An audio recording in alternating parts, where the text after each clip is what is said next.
Hi, welcome back guys. This is your friend, the D in WhatIf, with another fanfiction. This is the first part of What If Deku became the hero for Quirk-Troubled kids. All credits for this video go to their respective authors, so please support the real author. Check out the link in the description for more details. Please give this video a like and subscribe to the channel if you want more videos like this. Now let's get into the fanfic.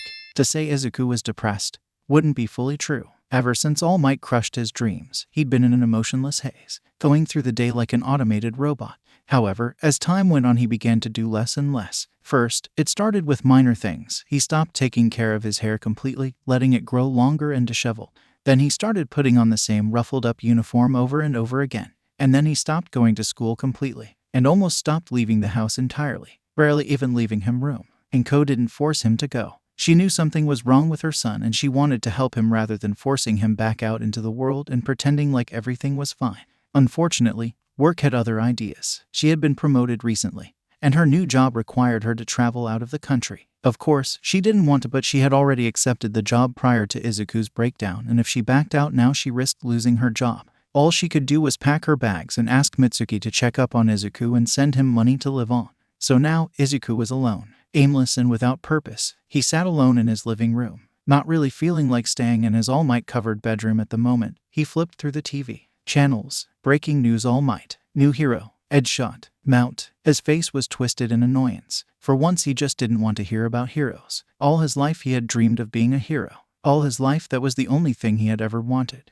No, without that dream had nothing. Nothing to strive towards, nothing to hope for, nothing to live for. And still, all he could hear about, all he could see was heroes. He turned off the TV and put his head in his hands. What do I do now? Izuku asked himself. A few moments later, there was a loud knocking on his door, and then another, and another. It quickly became a panicked, rapid knocking as someone's fist pounded on his door. Curious, Izuku ran to his door and looked through the peephole. Outside was a very scared little girl. Izuku immediately opened the door. The girl looked at him, surprised at first that he opened the door, but that surprise quickly turned into desperation. Please, don't let them get me, she begged. Without another word, Izuku ushered her inside and closed the door. What's going on? Who's after you? Izuku asked her. Bad men, villains, the girl cried. We have to hide. Bang, bang, bang, bang. Suddenly there was a louder, much louder knocking on his door, from what Izuku could only assume was the villains chasing this girl. Izuku quickly looked through the peephole and saw the shadiest looking man he had ever seen.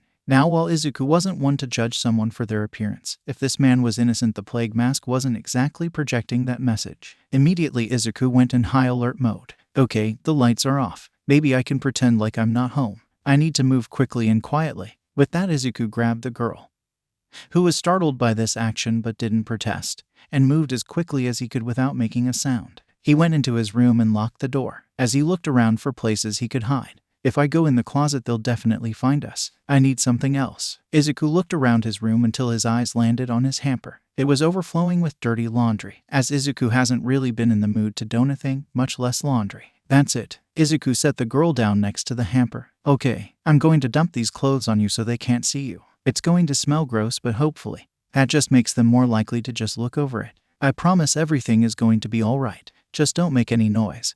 And don't move. Crack. Izuku and the girl both jumped as they heard the front door get broken down.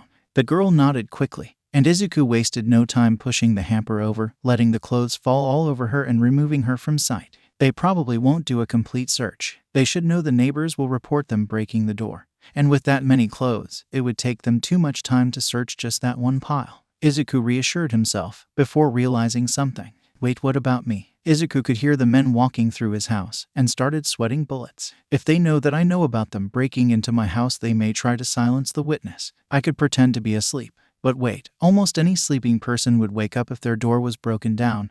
They might know I'm faking. Izuku looked around his room, hoping to find something to help him when his eyes landed on his headphones and his phone. And Izuku got an idea. Actually, two ideas. First, he grabbed his phone and turned on the record setting, making sure it would record anything that happened in front of it. Then he swiftly hid it in his book bag, putting it in the front pocket that was facing the room. This way it wouldn't seem strange. Then, he quickly grabbed the headphones and put them on his head, before quietly laying down on the bed, pulling the covers over himself, and closing his eyes. It was terrifying, knowing that villains were inside his home. He faintly heard them in the living room, but couldn't make out any of what they were saying.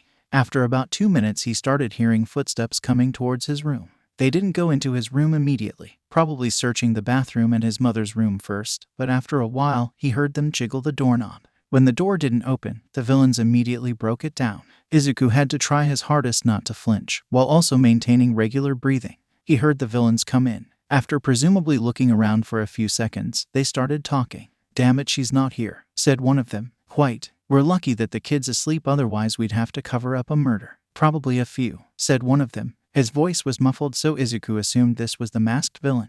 "Nah, I've seen those headphones. He ain't gonna hear shit," one of them said. "Then maybe he won't hear you scream," the masked villain threatened. "Hey boss," one of the other villains gulped. "You two had one job. Keep her from escaping." The masked villain was angry. Izuku could imagine the fear running through the two lackeys. Izuku himself had to use all his willpower to keep up his fake sleeping. "Without that girl, the Yakuza will never rise back into their former glory," the masked villain continued. Izuku flinched a bit, but luckily they didn't notice. "These guys are Yakuza. You two lost my property," the masked villain growled. "The only reason you two are still alive is because killing you here would be an inconvenience. We're going to leave. Put everything back where you found it. And once we're done, we're going to search for Eri. If she's not found by the end of the day, you two are dead. Understand?" "Yes, sir," the two other villains said before running out of the room. The masked villain started walking out of the room.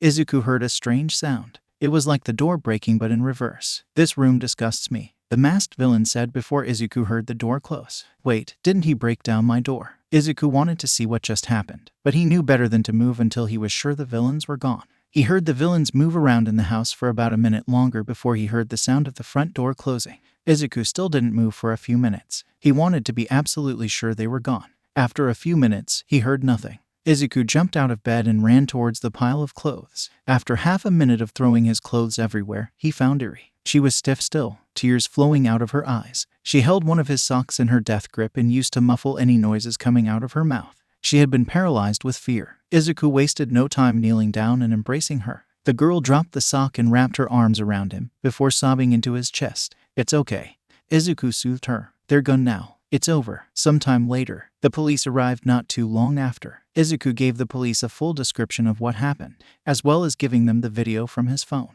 After seeing the video, they told him to stay put and said they needed to call someone in.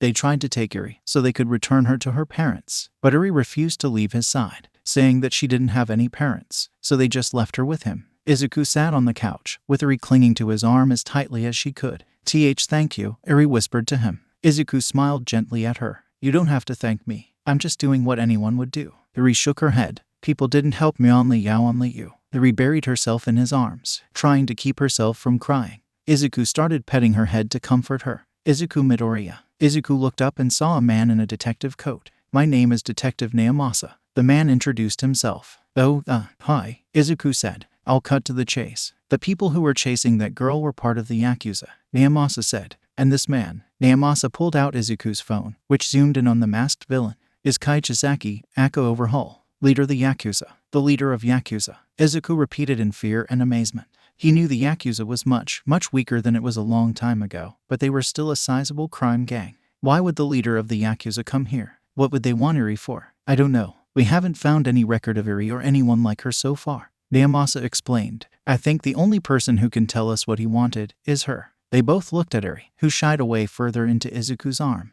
"Eri, it's okay. We need you to tell us what Overhaul wanted you for," Izuku said. "We've been looking for a way to put Overhaul away for a long time," Naomasa said. "But he's got people on the inside. The video you gave us should be enough for us to arrest him and put him in under interrogation.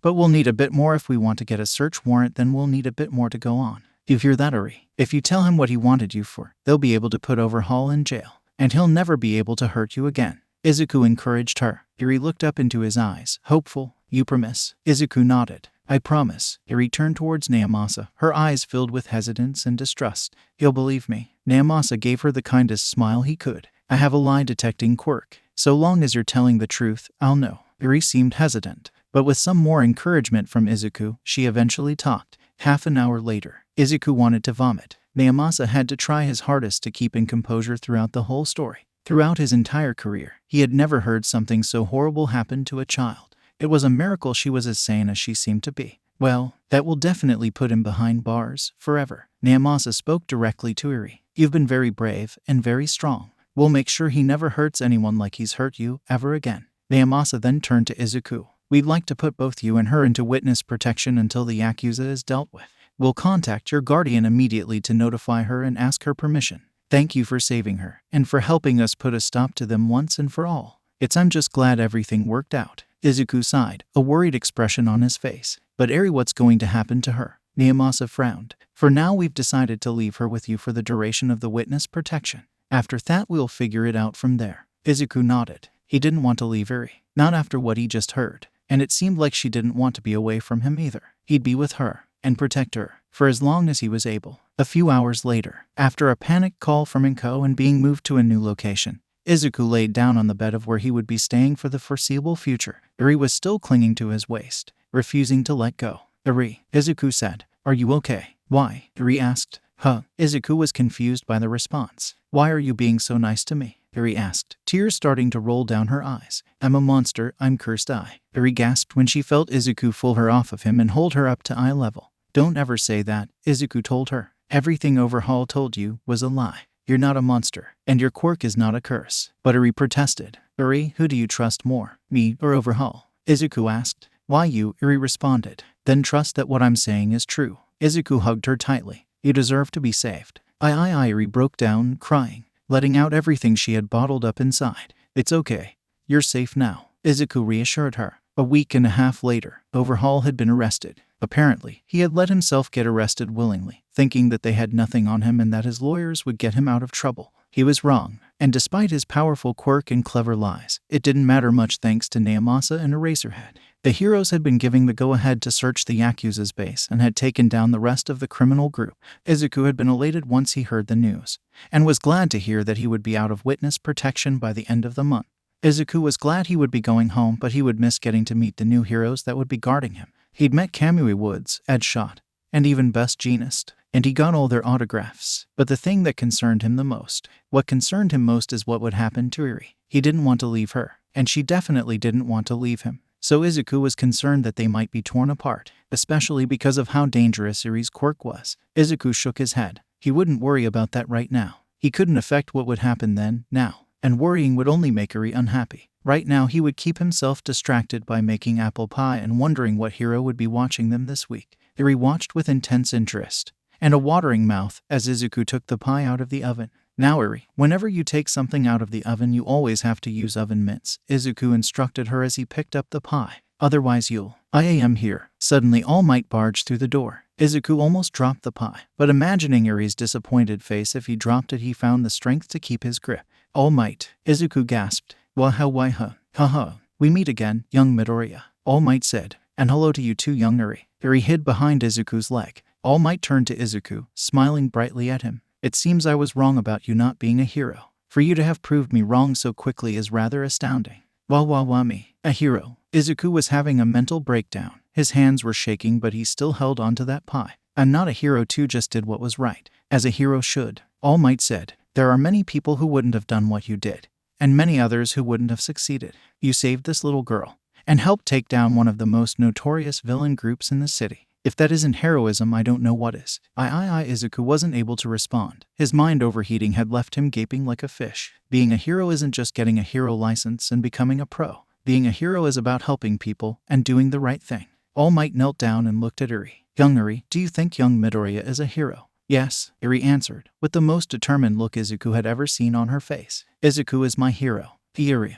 Izuku was so touched hearing her say that. Tears had started running down his face and his knees were shaking. He had never felt such a swell of positive emotions in his life. It was overwhelming. Now who said heroes save people? Eri reminded him. So that means you're a hero, right? You're right, young Eri. All Might added. Young Midoriya, even if you're not a pro hero, you're her hero. Izuku fell to his knees. All Might caught the pie before it fell to the floor. There, young Midoriya, dry those tears, and let us celebrate. With apple pie, All Might shouted. After Izuku stopped crying, the three of them sat down and enjoyed the apple pie. Hey, All Might, Izuku whispered to his hero. Yes, young Midoriya, All Might responded. You signed up to protect us for the week, right? Izuku asked, receiving a head nod as confirmation. How are you going to keep your other form a secret from Eri? Crap, All Might said, just before his time ran out. Weeks later, Izuku nervously twiddled his thumbs as he sat in the blank room. After the witness protection had ended, someone who was apparently with the government had asked Izuku to speak with them. alone. Eri was, of course, absolutely adamant about not leaving his side no matter what. It took a lot of convincing and promises of apple-based candy to get Eri to stay in the room next to Izuku. The door opened and in walked a woman in a suit. She looks like she hadn't slept in days and that she would much rather be anywhere else but here. Hello, Izuku Midoriya. My name is Tadano Nami, the woman said. I represent the OPCC, C branch of the government. Izuku gave her a confused look. Thuhat, the overly powerful children care and containment branch. Nami sighed. Haven't heard of us, not surprised. We've basically had our balls chopped off when it comes to our capabilities, in comparison to what we used to be able to do. We don't actually get to do all that much nowadays. Oh, Soft Eyes is about Eri, right? Izuku guessed. Yup, you want her? Nami asked. Huh? Izuku was confused by her bluntness. Eri, you want her? She doesn't have any parents, so you want to take her? Nami asked again. Oh, of course. Izuku answered quickly. Okay, Nami said, as she started looking through her bag. Wait, what? Izuku's eyes were wide. I said okay, you can keep her, Nami repeated, not looking up from her bag. It's that easy? Izuku asked in disbelief. Listen, kid, do you know how hard our job usually is? Nami asked. First we have to find these kids. Then since we can't take them to an orphanage due to their overly powerful quirk, we have to look all over Japan for people who are willing to risk their lives or well-being taking in these kids.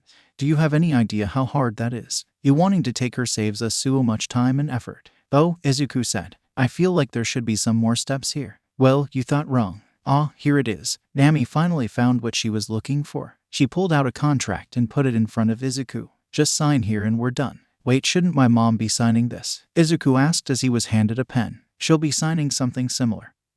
But since she's away and seemingly will be away quite often, you'll be taking care of her the most, so you'll be signing this, Nami explained. Though, this whole situation had not played out as Izuku expected. But if it meant he got to take care of Eri, he would take it. He read through the contract. Most of it was just making it clear that he would be risking his life. It said that he would receive special equipment to help protect himself, as well as. Izuku's eyes widened. That's a lot of money. And does this say you'll be giving this to me, monthly? Of course it is. Nami rolled her eyes. Like I said, we have to convince people to take these kids in. So of course we have to cover the cost of taking care of the child, as well as giving them compensation for assisting us. After all, if you take care of a child well, then there is less of a chance that the child will become a villain in the future. And I don't think I need to tell you why the government is interested in keeping children with overly powerful quirks from becoming villains. Izuku nodded. While he didn't like the idea of people thinking Eri could become a villain, he understood where she was coming from.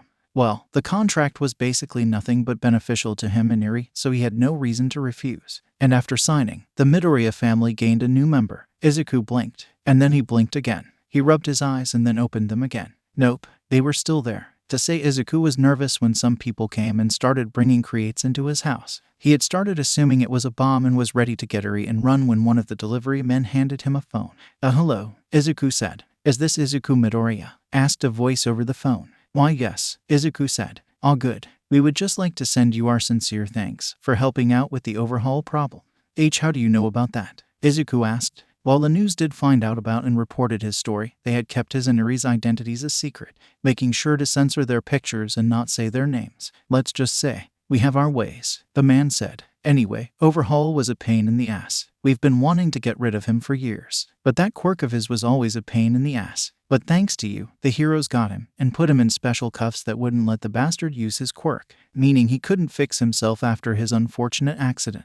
What? Izuku shouted in shock. So, as thanks, me and my associates decided to chip in and get you something nice. The man said, good luck, kid. Enjoy the cash. The man hung up. The next day, money is what was in the crates. Lots and lots of money. After a few calls and some inspections by the police, Izuku found out a few things. Firstly, Overhaul was indeed dead. He was assassinated while being transported to prison, probably be an assortment of criminal groups that hated his guts. Secondly, those criminal groups were probably the ones who sent Izuku the cash. Despite this, the police couldn't find anything illegal about it, so strangely enough, Izuku was allowed to keep it. After his mother heard the news that they were now rich, she quit her job and headed back home, where she promptly took some of the money, saying she was going to start up her own company, so they would never need to worry about money again. Izuku had used this money, along with the money he was receiving from the government, to buy Eri everything she needed. A bed, clothes, food. Eri had never been as happy as she was with Izuku, and Izuku had gotten out of his funk and was honestly happier than he had been in a long time. But there was still one issue. Hey Eri, why don't we go to the park? Izuku asked her while they watched television. Iri's frown deepened, and her eyes moved away from him. She would never tell him no, not unless he asked to move away from him, so Izuku would have to look at her expression to discern his answer. The poor girl was still obviously traumatized by the time she spent with Overhaul. She would never leave him for a second unless he had to use the bathroom. She would often wake up in the middle of the night crying from her nightmares, and she would always seem scared whenever he went outside. She would cling tightly to him, whimpering whenever anyone got too close. To her, going outside was like being dumped in the ocean. The people were like sharks to her, and Izuku was her life preserver. The only reason she went outside at all was seemingly because her fear of going outside was beat out by her fear of leaving Izuku. And while Izuku could sympathize with that feeling of wanting to stay in your house forever, he knew that it wasn't healthy. She needed sunlight. She needed to run around and exercise. She needed friends. She needed to smile. Izuku knew how it felt to live a life without friends. He didn't want that for his new little sister, but he couldn't force her. He had to convince her. How about this? We can go on a walk through the park to the grocery store and we can buy the ingredients for candied apples, Izuku suggested. Iri's eyes widened with wonder. Candied apples. They're like regular apples, but much sweeter and tastier. Izuku smiled as he saw her eyes widened and her mouth water. But in order to get in the ingredients to make it, we have to go outside. Iri thought about it for a minute, making her adorable little thinking face that resembled Izuku's, and eventually, hesitantly, nodded her head. Izuku smiled. It was progress. Slow progress, but progress nonetheless. Later, at the grocery store, the walk through the park was uneventful, which was actually a good thing. Iri probably couldn't handle something too exciting with her extreme anxiety. The two of them walked through the store grabbing the ingredients. Iri would help look for them, grabbing them if they were on a low shelf and pointing them out if they were on a high one. All in all, it seemed like a pretty good day so far. Okay, Iri, the next thing we have to look for is Oaf. Izuku suddenly bumped into someone. Oh, I'm so sorry, Izuku turned to look at the person and saw that they were a stone statue. Now, either the store had a weird taste in decor, or this was a villain attack. Izuku looked to his left and saw a woman running away. The woman looked behind her. Then suddenly her feet turned to stone. The stone quickly crawled up her body until she had been transformed into a statue. Izuku immediately slid back into the aisle he was in, grabbing Iri and pushing her behind him. Izuku, what's happening? Iri said in a hushed, fear-filled tone. Everything's going to be okay. Just be quiet, Izuku whispered to her. He leaned out and looked out at the rest of the store. He saw a man holding a small girl like a weapon while also holding a gun to her head. She looked like she was a little older than Iri, and all Izuku could tell from here is that she had green snakes for hair. The man had her tied up so she couldn't struggle too much. The man held the girl up the cashiers, and they all turned to stone. It looks like he's using the girl's quirk as a weapon, and is using that gun to make her do what he says. Izuku's fist balled up in anger. This was now two people who tried to use children as weapons, both within the span of less than 2 months. Izuku's brain cycled through his options. He needed to take down this guy without letting him see him. Otherwise, he would get turned to stone, or he would threaten to hurt the girl. Then he remembered. The tranq gun. The government had issued him a tranquilizer gun to use on Iri in case her quirk ever got out of control. And while he hated the idea of using it on her, he had to concede that Iri's quirk was dangerous to both himself and the people around her. And if she ever hurt anyone with her quirk again, then she may never recover. Izuku pulled the gun out of his pocket. He looked at the man. He had put down the little girl and started taking cash from the registers. He aimed the gun at the man. His hands were shaking. Two can't do this. What if I miss? He'll come for me and Iri. I can't. Izuku looked at the girl. She was far away, so he couldn't see her all too well. But he could see that she was shaking. She was scared. She needed help. Izuku lined up the shot and fired. Gah! The man shouted as the dart landed right in his back. He looked at Izuku and went to pick up the girl. Izuku was scared for a moment, but then the man collapsed, reaching for the girl before passing out. Izuku sighed in relief, his shaking hands dropping the gun. He ran over to the girl. For a second, he could see her eyes. They looked like emeralds and shined at him. And for a moment, Izuku could see a look of admiration and hope. And then he felt his feet go cold, and then his legs, then his torso, and then he was stone. A day later, Izuku blinked. This wasn't the grocery store. Izuku was in a hospital room,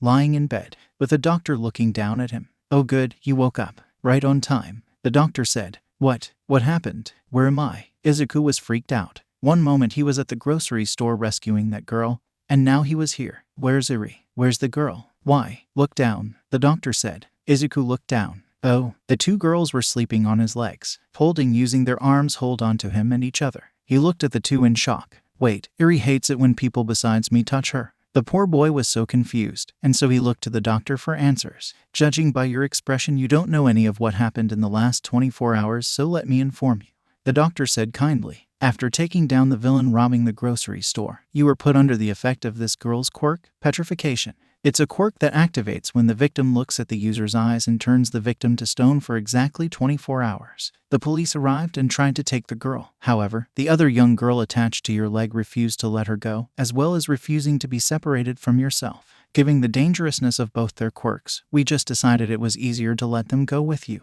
You what? Izuku looked at the man in disbelief. Wait, you said Eri didn't want her to go. That's correct, the doctor said. The two held onto each other the entire time the police tried to separate them, and let's just say, it didn't end well for the police officers. Some pro-heroes came around and one of them suggested that we just let them ride with you to the hospital. After that, the other girl was much more cooperative and told us that the people she petrified would only remain as such for a day. Izuku was stupefied. What he was saying didn't seem like something Eri would do. What had happened while he was petrified? It looked like he was going to find out soon because all his stirring had caused the two girls to wake up. Izuku. Eri rubbed her eyes and yawned. Is Mr. awake? The other girl said. Once the two girls fully woke up and realized Izuku was no longer stone, they immediately started to swarm him. You're not stone. Eri hugged him tightly. You're awake. I'm so sorry. I didn't mean to do that. I'm so sorry. The girl apologized profusely. Izuku noticed she was wearing a blindfold. It's fine, I'm fine. Izuku tried to reassure them both. Eventually, the two stopped fussing over the two of them and the doctor spoke. Seeing as you're fine, I'll leave you three for now. Apparently, someone from the government wanted to speak to you, so they should be here shortly, the doctor said, before taking his leave. Izuku turned his focus to the girl with snake hair. Hello. Hi. The girl smiled awkwardly. My name is Kesuke. I'm sorry for accidentally using my quirk on you. It's okay. You didn't mean to do it and I'm not hurt or anything, Izuku said. Kesuke looked shocked. Really? Normally when I accidentally use my quirk on people, they get super mad and call me a monster. Izuku is a nice person. He would never call you a monster, Eri said with a look of determination, surprising Izuku. Eri, you seem to get along with this girl really well. What happened while I was a statue? Izuku asked. Oh, I can tell you. Kesuke hopped up and down excitedly. The snakes in her rose up with her mood. Flashback. Right, Izuku turned to stone. Izuku, Eri gasped. She looked at the statue her brother had turned into in horror. Could he hear her? Was he okay? Was he dead? I'm sorry. I didn't mean to, shouted Kesuke, who now had her eyes closed. Eri looked at the girl. She heard Izuku. She's a mons. Then Eri realized something. She was crying, apologizing every few seconds. It was obvious she didn't mean to hurt Izuku, or any of these people. That bad man forced her to. He used her quirk to hurt people, like Overhaul did to her. And she was about to call her a monster. I am sorry, Eri apologized, tears starting to well up in her eyes from how emotionally overwhelming this was. What? Kesuke stopped crying and apologizing out of confusion.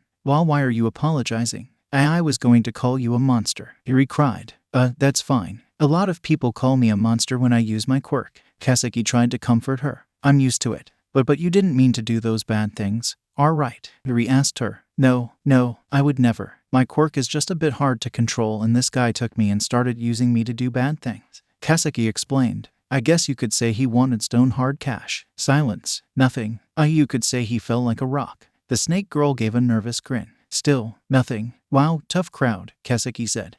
Thank you though, for not trying to hit me for turning your friend to stone. Izuku said that if you hurt people by accident, then you're not a bad person, Eri said. Really? Well, he sounds like a nice guy. Kesuke smiled at Eri, or at least tried to. She still had her eyes closed. Eri looked at the stone statue of Izuku sadly. You don't really need to worry about him. They turned back after a day, Kesuke explained. Eri looked at her hopefully. Really? Kesuke chirped. It's the truth, set in stone. Eri started crying again, but this time relieved. She thought she had lost her new family so soon after she got them. Hey, could you help me out a little? Kesuke asked. I'm kinda tied up at the moment. Eri tried to help untie her, but it was pretty clear that she didn't know how to untie the tight knots. So eventually Kesuke and Eri just tried to tear the rope apart, Eri using her horn and Kesuke using her snakes. Back to the present. After that, we talked a whole bunch and now we're friends. Kesuke smiled brightly. Friends, Eri stuttered. Kesuke turned to her and frowned. Are we not? I never had a friend before, Eri muttered. Me neither, Kesuke said excitedly. People are usually scared of my quirk or the snakes in my hair. But my snakes aren't actually that scary. Izuku watched the two interact with slight shock. I didn't think anyone could get Eri to open up like this. It's kind of amazing. Izuku smiled at the snake-haired girl. Thank you for getting along so well with Eri. No. Thank you for taking down that thug, Kaseki said. If you hadn't done that, he would have forced me to use my quirk on even more people. And that's just cold. Stone cold. You'd have to have a heart of stone to do such a thing. That guy was a real snake. You really like puns, Izuku noted. Well, you're welcome. It really wasn't much of a big deal. No, it was a huge deal. Kaseki stood up on the bed and bowed. I am in your eternal debt. You really don't need to do that, Izuku said. Nope, too late. I already said it. It lasts for eternity now. Kaseki shook her head. No, take backsies. If you say set in stone, I'm going to bang my head on the wall until I pass out. The three of them looked towards the door and saw Nami standing there. Ms. Nami, what are you doing here? Izuku asked. What am I doing here? There's a kid who can turn people to stone by looking at him. What do you think I'm doing here? Nami mocked. Oh, yeah, that makes sense, Izuku said. Wait, shouldn't you take her back to her parents? My parents threw me out, Kaseki explained. They said I can be the world's problem instead of theirs. That's horrible.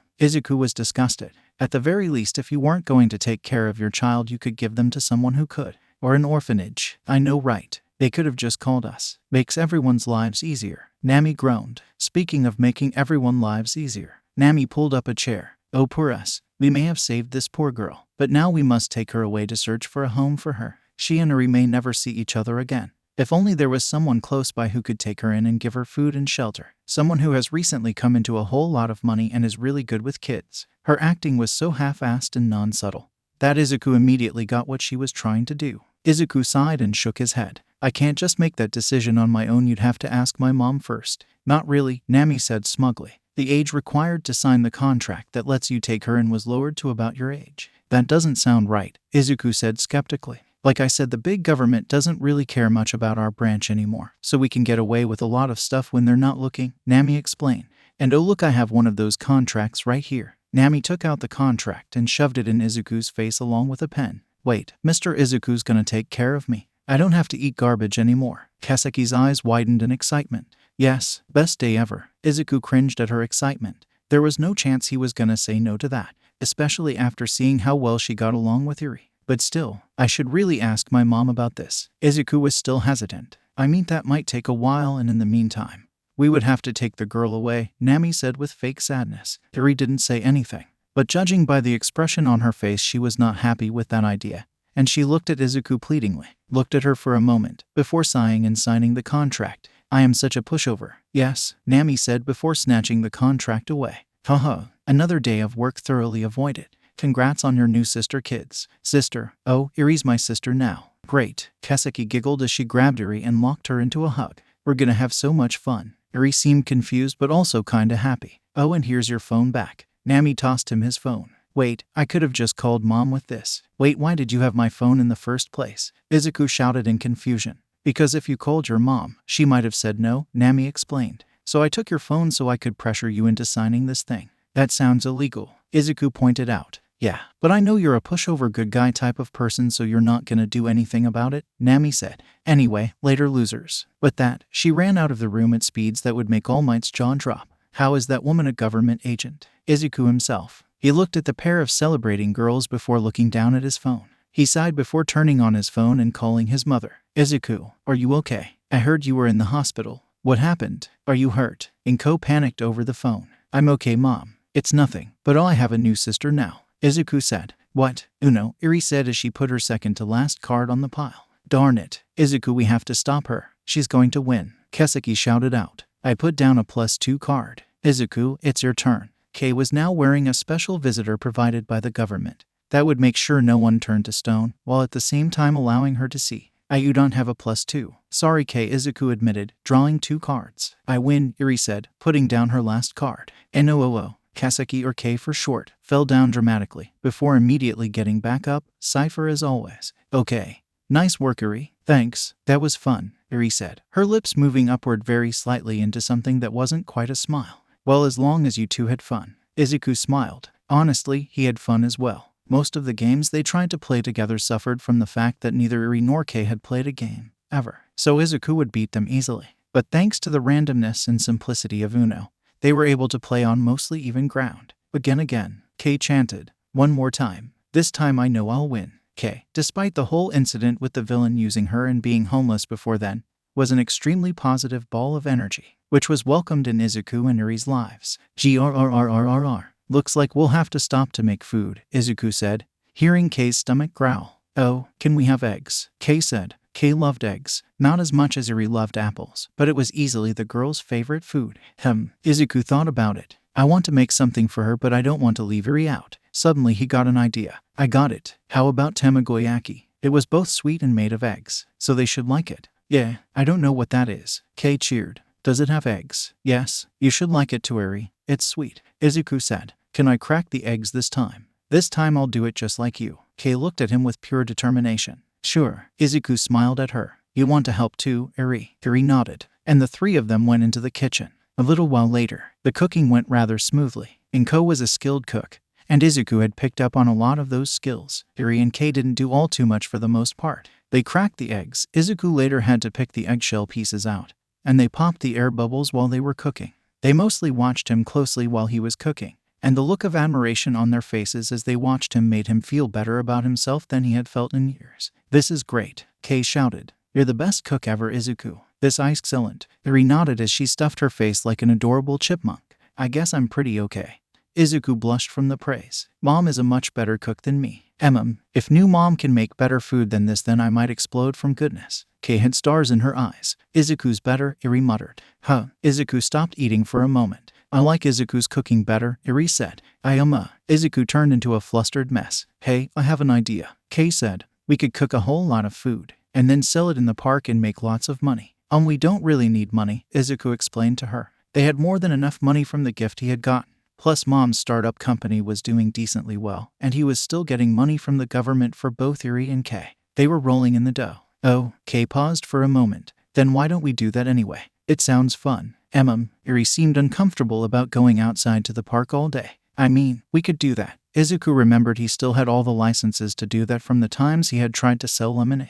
But only if Uri wanted to. Kay shot Uri a puppy dog look. Uri still seemed hesitant, but her resolve was breaking. Then Kay's snakes gave her a puppy dog look as well. We could do it. Uri caved. Yeah, Kay and her snakes cheered, before running over and hugging her. Thanks, sis. Izuku swore. Uri almost smiled. They then spent the next few hours talking about which foods they would make. 2 days later, after buying all the food and cooking it, Izuku and his sisters bought some tables and laid out the food. Then they set up a large umbrella to protect both them and the food from the sun. All right, let's make some money. Kay cheered. Uri nodded determinedly. They had used the tables to create a small square around them, and for some reason standing inside the square made her more confident than she normally would be when she was outside, like it was some kind of barrier. Izuku smiled and shook his head. What the two girls didn't know was that Izuku priced these things in such a way that they would be operating at a loss. The cost to buy and make the food would be more than any amount of money they made from selling it. After all, it's not like they needed the money, and it would be more fun for the two of them if they felt like they were selling a lot, so he needed to lower the pricing.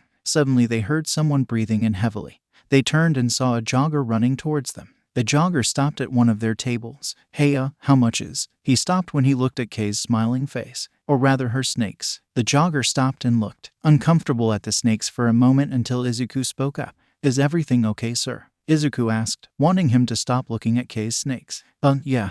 How much is a watermelon slice? He asked. $1, Kay said, holding up one finger. The jogger looked at Izuku as if to make sure the price was correct. Izuku nodded in confirmation, and the jogger handed over $1. Uri handed the melon over to the jogger and he went on his way. What a nice guy, Kay said. Their sales from that point on progressed steadily. One woman was on her cheat day and bought some of their candy apples and chocolate-covered bananas. A nerdy-looking kid talked their ears off about how he was going to get the top test score in his school before buying some of their fish cakes and rice balls. A group of delinquents bought some of their more filling dishes. They made a big sale when a family decided to suddenly have a picnic with their kids and bought a ton of food. All in all, things have been progressing well, except for one thing. I think I'll pass, a man said as he looked at Kay, before walking very quickly in the other direction. Kay frowned, the snakes in her hair slithering down. I think I may be scaring some of the customers. While having weird hair was not uncommon nowadays, having a full head of hair made up of living snakes was something else. Sure, there was Uobami who had 3 snakes in her hair, but that was only 3 and not dozens of them that were constantly moving and slithering.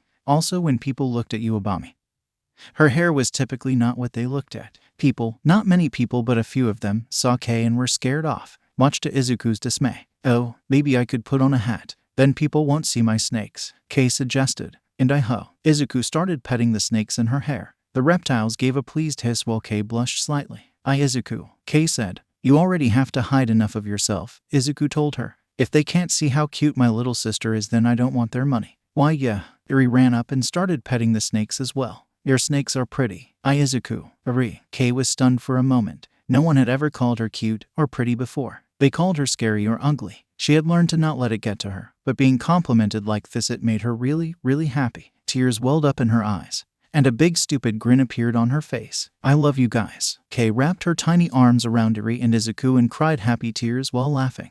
Izuku started laughing with her, and while Iri didn't laugh, the smallest of smiles appeared on her face. Suddenly, a giant shadow loomed over them. Hey, am I interrupting something? Asked a male voice. Izuku turned to the sound of the voice, his eyes still closed as he wiped his face.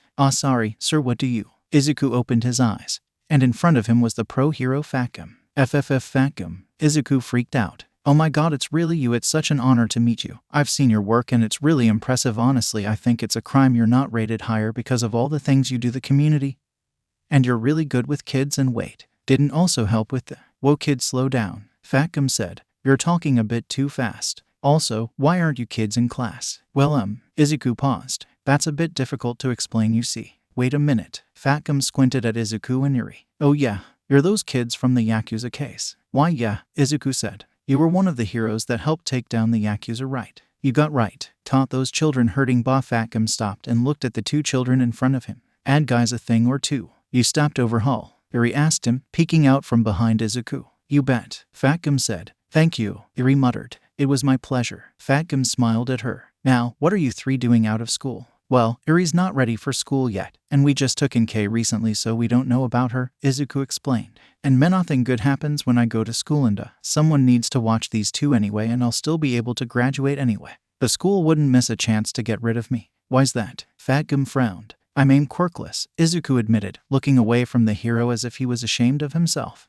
Those discriminatory jerks, Fatgum said, angered that someone was being mistreated because of something they couldn't control. I can't stand it when people look down on others because of their quirk or lack of quirk in this case. It's fine, Izuku said. I'm used to it by now. Well, you shouldn't be, Fatgum said. Quirk discrimination is illegal and wrong. Technically, it's not quirk discrimination if I don't have a quirk, Izuku muttered. That's not true, Fatgum dismissed. Kid, why don't you tell me what school you go to and I'll throw the book at him? Why, you don't really need to do that. Izuku waved his arms in front of him. I wouldn't want to cause anyone any trouble, and you're probably really busy anyway. Not really, I was just finishing my patrol, Fatgum said. Kid, being abused is not okay. If you're used to it, then it must be worse than I thought. Are you getting bullied, kid? Be bullied? No, of course not. Izuku started sweating profusely, looking away from the hero as he scratched the back of his head, basically giving all the signs that he was lying.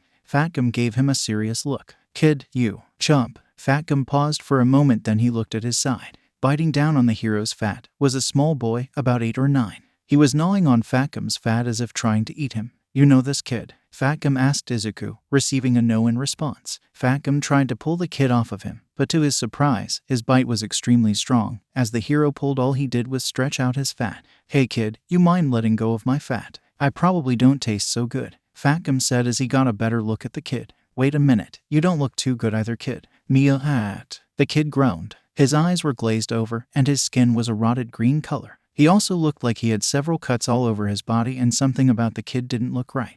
Like some of his flesh was starting to rot, like a zombie. It looks like he's in some kind of trance, Izuku pointed out. And he looks hurt. He needs meat. To the left of them, what looked like a small girl wearing a cloak made of rags. He, needs meat. The girl was out of breath. By the time she reached them, she collapsed on the floor. Izuku went out to go check on her. Are you okay? Thirsty? Need food and blood? The girl groaned. Need to give Fu meat. Drink his blood. Izuku was confused by her rambling, but he did understand that the boy needed meat. He picked up a sausage from one of the food trays and put it in front of the boy's face. The kid, Fu as the girl called him, sniffed the meat for a few seconds before letting go of Fatgum's fat and chomping down on it, devouring it whole. Izuku motioned for more meat. Kay and Iri started handing him more meat. Eventually, after feeding him nearly all their meat dishes, the boy's eyes became less glazed and slightly more focused, and his flesh started to heal itself. The cuts closed up and the rotted flesh fell off. His body regenerated the missing flesh, replacing it with new, non-rotting flesh. Burp. The boy let out a massive burp, surprising everyone around him. Excuse me, where am I? Looks like he's back, Fatgum said. Backo, did I go berserk again? The boy asked in a monotone. Did I hurt anyone? Nah, you bit down on some of my fat, but I'm made of pretty tough stuff. Fatgum punched his fat to prove his point. Your friend over there seems like she's in pretty bad shape though. Fu looked over at the fallen girl. Then he did something they didn't expect. He walked over to the girl, picked up her head, then held out his arm in front of her mouth. The girl opened her mouth, revealing a pair of sharp fangs, before biting down into the boy's arm. The rest of them looked on in a mix of confusion and concern as the girl seemingly drank the boy's blood. After a few minutes, the girl stopped drinking and then jumped back on her feet. Ahaha, I'm back. The great vampire Lord Kiba has returned to full strength, the girl proclaimed, as her loyal servant Fu. Together now we shall take over the world. The girl, whose name was apparently Kiba, looked at the rest of them. It seems I have you to thank for our resurrection, lowly food merchants and depressingly fat man. Lowly food merchants, Izuku repeated. Depressingly fat, Fatgum said. For your act of generosity, I promise you will all hold power in my new world order. GROWLL. The girl stopped as her stomach growled rather loudly. Her face turned pink in embarrassment as she spoke again. Lowly food merchants, could you find it within your hearts to spare me some more of your lovely consumables, particularly anything colored red? Many hours later, after feeding them a significant amount of food, Fatgum had escorted them to the police station so they could contact the kids' parents. Izuku had decided to wait at the station to make sure the kids were okay, letting Fatgum and the girls wrap up the food stand. Izuku sat at the station for quite some time. He had been here for several hours and was starting to wonder what was taking these kids' parents so long. Then a thought crossed his mind. What if they don't have parents? He started to sweat nervously. No, I can't have run into even more orphaned children in such a short period of time. The odds of that would be low, to say the least. It's impossible, right? Wrong. Izuku heard the doors of the police station open, and a chill went up his spine as none other than Nami walked in. She spotted him and gave him a Cheshire cat-like grin, like a predator that just found its favorite prey. Izuku, man, you have some luck, buddy. No, Izuku almost shouted. I can't take any more kids. Isn't there anyone else you know who will take in these kids? Not really. Nowadays, fewer and fewer people want to be parents, let alone adopt children with dangerous or troublesome quirks, Nami said. But before we get to that, let's have a little talk somewhere more private, shall we? If I run, would you arrest me? Izuku asked, seriously considering that option at this point. No, but I might tase you, she replied. Izuku sighed. He had a bad feeling about this. Later, Nami had brought them into one of the offices and the two of them sat down opposite each other. So the boy's name is Fuhai and the girl's name is Kiba, Nami explained. They're quite a troublesome pair with very troublesome quirks. Fuhai's is called Unkillable. He's basically an unkillable zombie.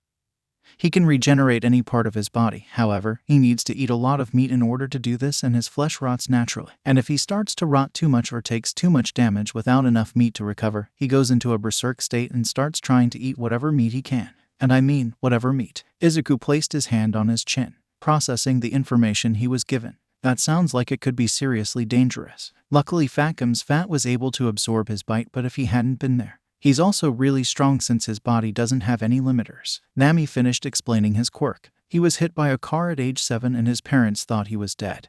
But when he came back as a zombie and started smelling like decaying meat, they kicked him out. Izuku wasn't even angry at this point. He was just disappointed. How many bad parents are there in this city? Now you know how I feel every day, Nami said, giving him a blank expression. Speaking of shitty parents, the girl's quirk is called Blood Boost. It allows her to significantly enhance her strength when she consumes human blood. The downside of this is she also requires human blood to stay alive. Her parents abandoned her, Izuku guessed. Yup, to be fair, she did start trying to suck their blood and proclaimed she was the queen of the vampires. But still, throwing your kid onto the streets is a pretty shit thing to do no matter the circumstance. Nami took a sip of her coffee. Anyway, we've been trying to catch these two for years now. They've been causing trouble for a while, mostly stealing meat. They think we're trying to arrest them, so they keep running away, and the girl's quirk makes her really hard to handle. That boost she gets from blood is very strong. She's even been able to fend off some of the lower-ranked pro-heroes. That's amazing. Izuku took out one of his notebooks and started jotting down notes. So, I've explained their tragic backstories. Time to sell you on this. Nami prepared to make the kill. She brought out her phone and started playing sad violin music. These two poor children have stuck together through thick and thin, and now they might be separated if I can't find someone who'll take both of them in. They've been through so much strife. So much hunger. If only they could find someone, anyone with a lot of money, a talent for cooking and child raising, and someone who could give them the affection they deserve. Nami laid it on thick with the overacting. It was so bad that a child would probably be able to perform better. But it worked well enough to get Izuku thinking. I've heard of siblings being separated because only one of them gets adopted, so I guess it makes sense that these two could be separated. But that could cause problems if they really have spent a lot of time together. One or two of them might run away, and that would leave them back on the streets. Izuku started muttering. And that's only if they get adopted in the first place. They might just spend years in the government facilities, waiting for an adoption that will never come. Unwanted and unloved, spurned by the world, they may turn to crime without the right guidance. Nami cried. Oh, won't someone think of that? Stop, Izuku shouted. He cringed at both Nami's horribly sappy acting and the fact that what she was saying may have held some truth. Many people turned to villainy because they were mistreated as kids. He may not have known these kids for long, but he didn't like the idea of that happening to anyone, especially kids. Izuku groaned and laid his head down. He wanted to help these kids. Really, he did. But he wasn't sure if he could handle 4 kids, or if his mother would want to be responsible for taking care of 5 children. It can't be that hard to find other people to take care of them, can it? They're nice kids, and you're paying them to do it. Yeah, they're nice kids. Nice, flesh-eating, body-rotting, blood-drinking kids, Nami said while she turned off the music. People who are willing to adopt kids at this age are not common. Now imagine you want to adopt a kid.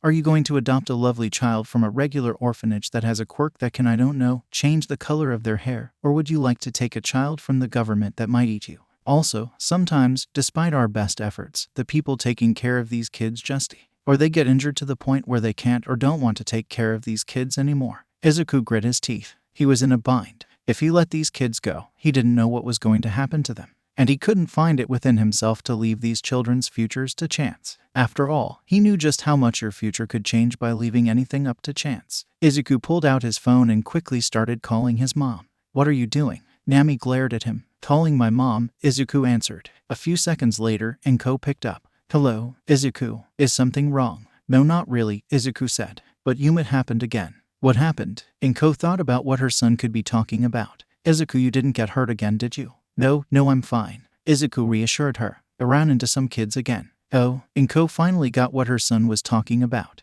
Is that lazy government agent trying to pressure you into taking them again? Yeah, I don't know how she ever got employed. Izuku sighed. Are you two talking about me? Nami glared at him. And it's 2 of them this time. Izuku continued. There wasn't a villain involved this time. But I'm not sure what's going to happen to them if I let them go. They might be separated or... Izuku, you want to take them in? Enko asked him. Well, it's not about me, Izuku responded. You'd be responsible for 5 kids and that's a lot to ask someone in. Izuku, do you want to take them in? Enko repeated the question. 2-1, I want to help them, Izuku admitted. But, then do it, Izuku. Enko encouraged him. Ever since Eri came into our lives, you've smiled more than ever. Even more so when Keseki came. You love taking care of these children, Izuku. But, Mom, Izuku was cut off. All I've ever wanted is your happiness, Izuku. The reason I'm trying to make sure our wealth sticks is so you can be happy doing whatever you want to do. If giving these children a home is what makes you happy, then I could never stand in the way of that. He could practically hear her smile on the other side of the phone. That kind warm smile that always made him cry. And I haven't been able to be at home as much as I would like anyway. So you're the one really taking care of them. Of course, I want you to think about your own future and the children you already have under your care. But if you want to take them in, then do it. Izuku sniffed and wiped away some of his tears. Thanks, Mom. I love you. I love you too, Izuku, Enko said. The call ended and Izuku took a moment to compose himself. And while he took that moment, Nami, not at all subtly, slid the contracts in front of him. Izuku looked at the contracts and sighed. He always wanted to help people. This wasn't exactly what he meant, but it was something. He signed the contract and Nami sighed in relief. Heck yeah, she cheered. I was getting nervous there. You've been a real help, kid. So as thanks, I got you a little something. Nami took 2 books out of her bag and handed them to Izuku. He looked at the books in confusion. Quirk Counseling 101. Teaching for Dummies. Our files say you're a smart kid. Probably smarter than the test scores you get reflect. Nami said, I know you don't really need to get a job anytime soon, but you should consider studying those 2 things. If you take a certain test, you can get a quirk counselor's license and you'll be able to homeschool the kids. I'm sure they'd much rather have you teaching them than some stranger. Izuku thought about what she said for a moment. I guess this could really help them. Thank you, Nami. Izuku thanked the woman.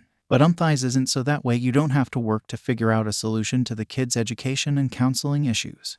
You got me, Nami admitted. But I have a point, don't I? Izuku sighed in disappointment. A few minutes later, Izuku walked into the room where the two kids were being held. Kiba no longer had her raggedy cloak, so Izuku could see what she looked like. She had long silver hair that traveled down her back. Her eyes were blood red and her skin was extremely pale. Her fangs were rather obvious and easy to notice whenever she opened her mouth. Overall, she looked like a vampire. It's the food merchant. Kiba pointed at Izuku. Kind sir, would you please tell these two animals to return my cloak to me and allow me and my minion to leave? I would do it myself, but it appears that my strength has not fully returned. Izuku looked at the two officers who were also in the room for answers. Her skin is sensitive to the sun, Fuhai explained. She needs her cloak. That cloak is made of dirty rags, one of the officers pointed out. It's probably just as bad for her heat as the sun. And her smell, the other cop said. Izuku glared at the officer, who put up his hand in a defensive manner. Izuku turned towards the two children. We can get you a new cloak. Kiba pouted. That cloak was crafted by me personally. I will not accept some cheap.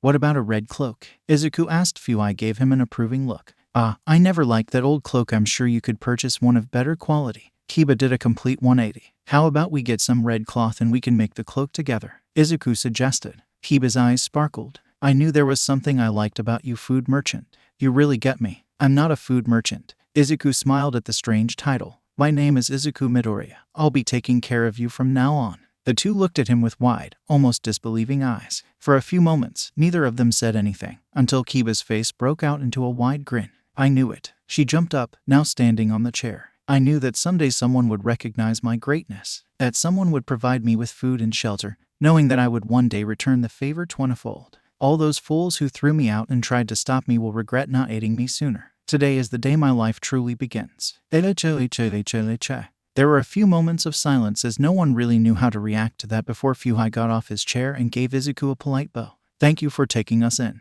We are in your care, he said in his usual monotone. Well, this is going to be interesting. Izuku thought to himself. What you want to be? So what do you all want to be when you grow up? Izuku asked. The four children, who were previously coloring, looked up at Izuku. I want to be queen of the world, Kiba said immediately. Well, Izuku didn't want to tell her that was impossible. She'll figure that out eventually. He knew what it was like to have your dreams crushed after all. That might take a while, so you should probably find a job you can do in the meantime, Izuku responded.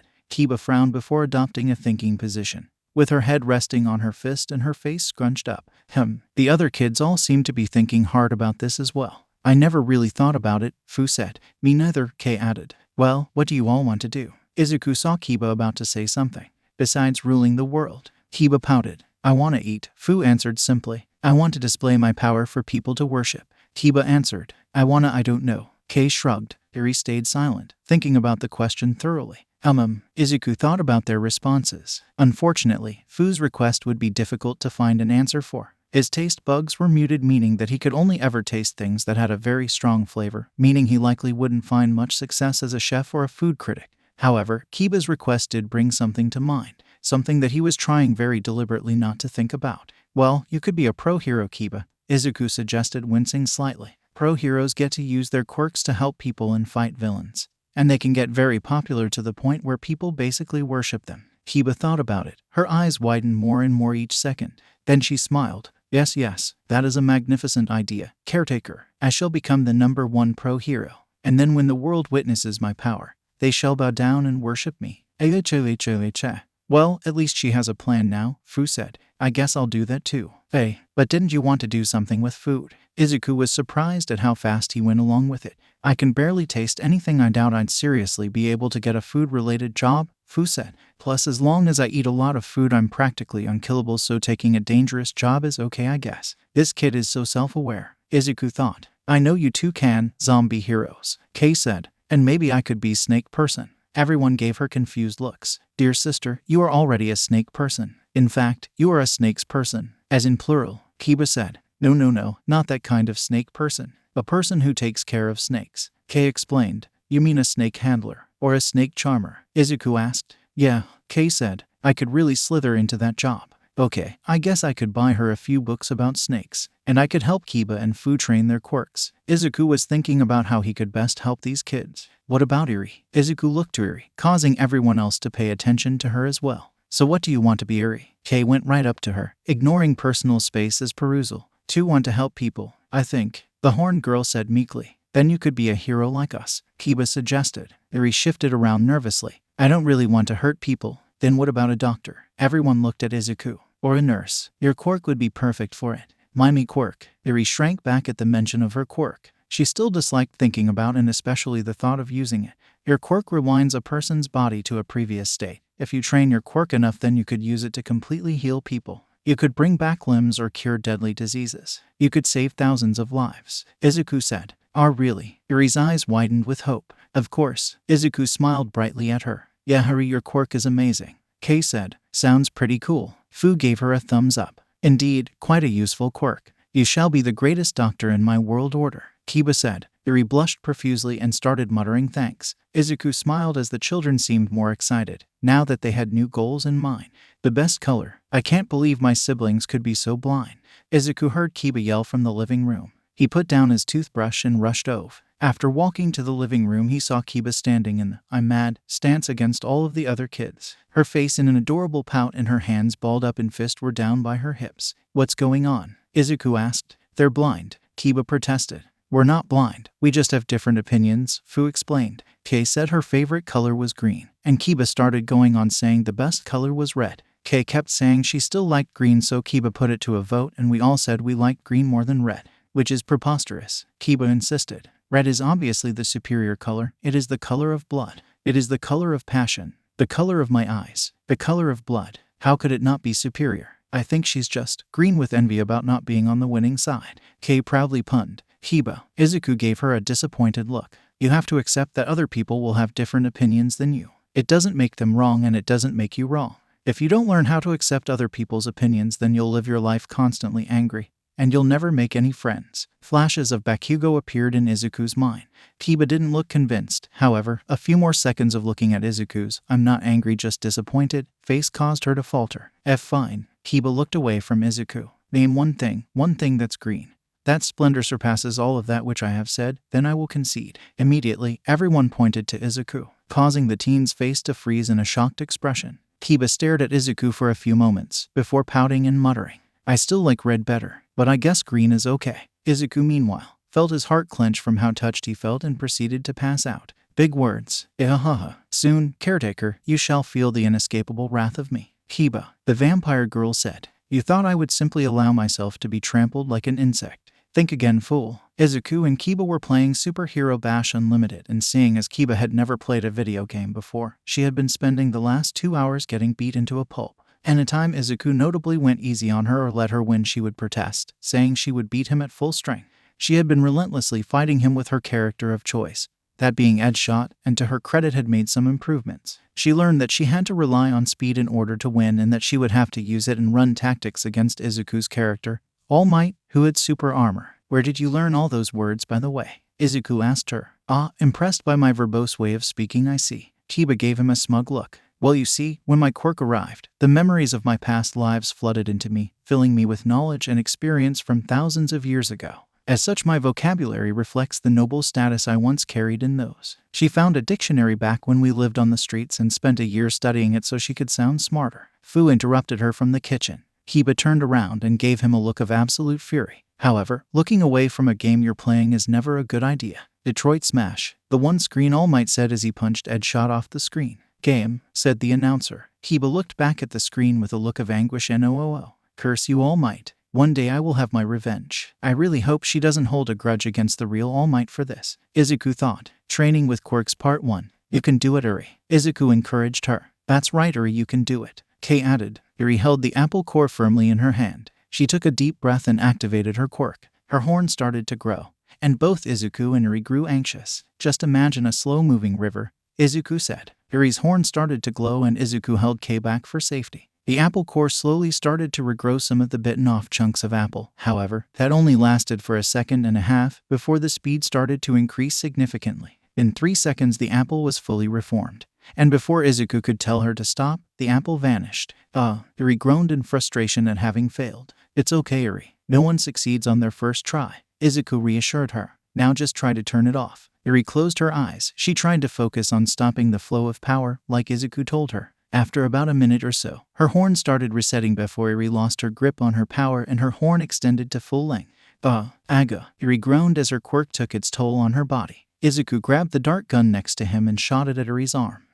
Eri cried out in pain. A few seconds later, the dart's effect started to affect her. Her horn stopped glowing and fully receded back. She fell to the ground, and once Izuku knew it was safe, he picked her up and took her in his arms. Darn it, I was sure she had it this time. Kay snapped her fingers. Her quirk really took her by the horn. Eri's quirk seems to be immensely hard to control, Izuku told her. But it's important that she's trying. Her quirk is so dangerous, and she's so afraid of it. Thank you for being here and encouraging her. No problem, Kay saluted. Me and Eri have a bond that's harder than stone. Izuku chuckled. She really needs to find some new puns. Caretaker, we have finished. Kiba barged into the room, sweating profusely and clearly tired. Kiba and Fu had been training their bodies by doing basic exercises while wearing some special weighted clothes Izuku had bought them. These weights were made specifically for people with enhanced strength, and while they were very expensive, it was nothing to Izuku's new wealth. Kay wasn't doing any exercise. Her quirk was simple. You look at her eyes, you turn to stone. Not much they could do about that.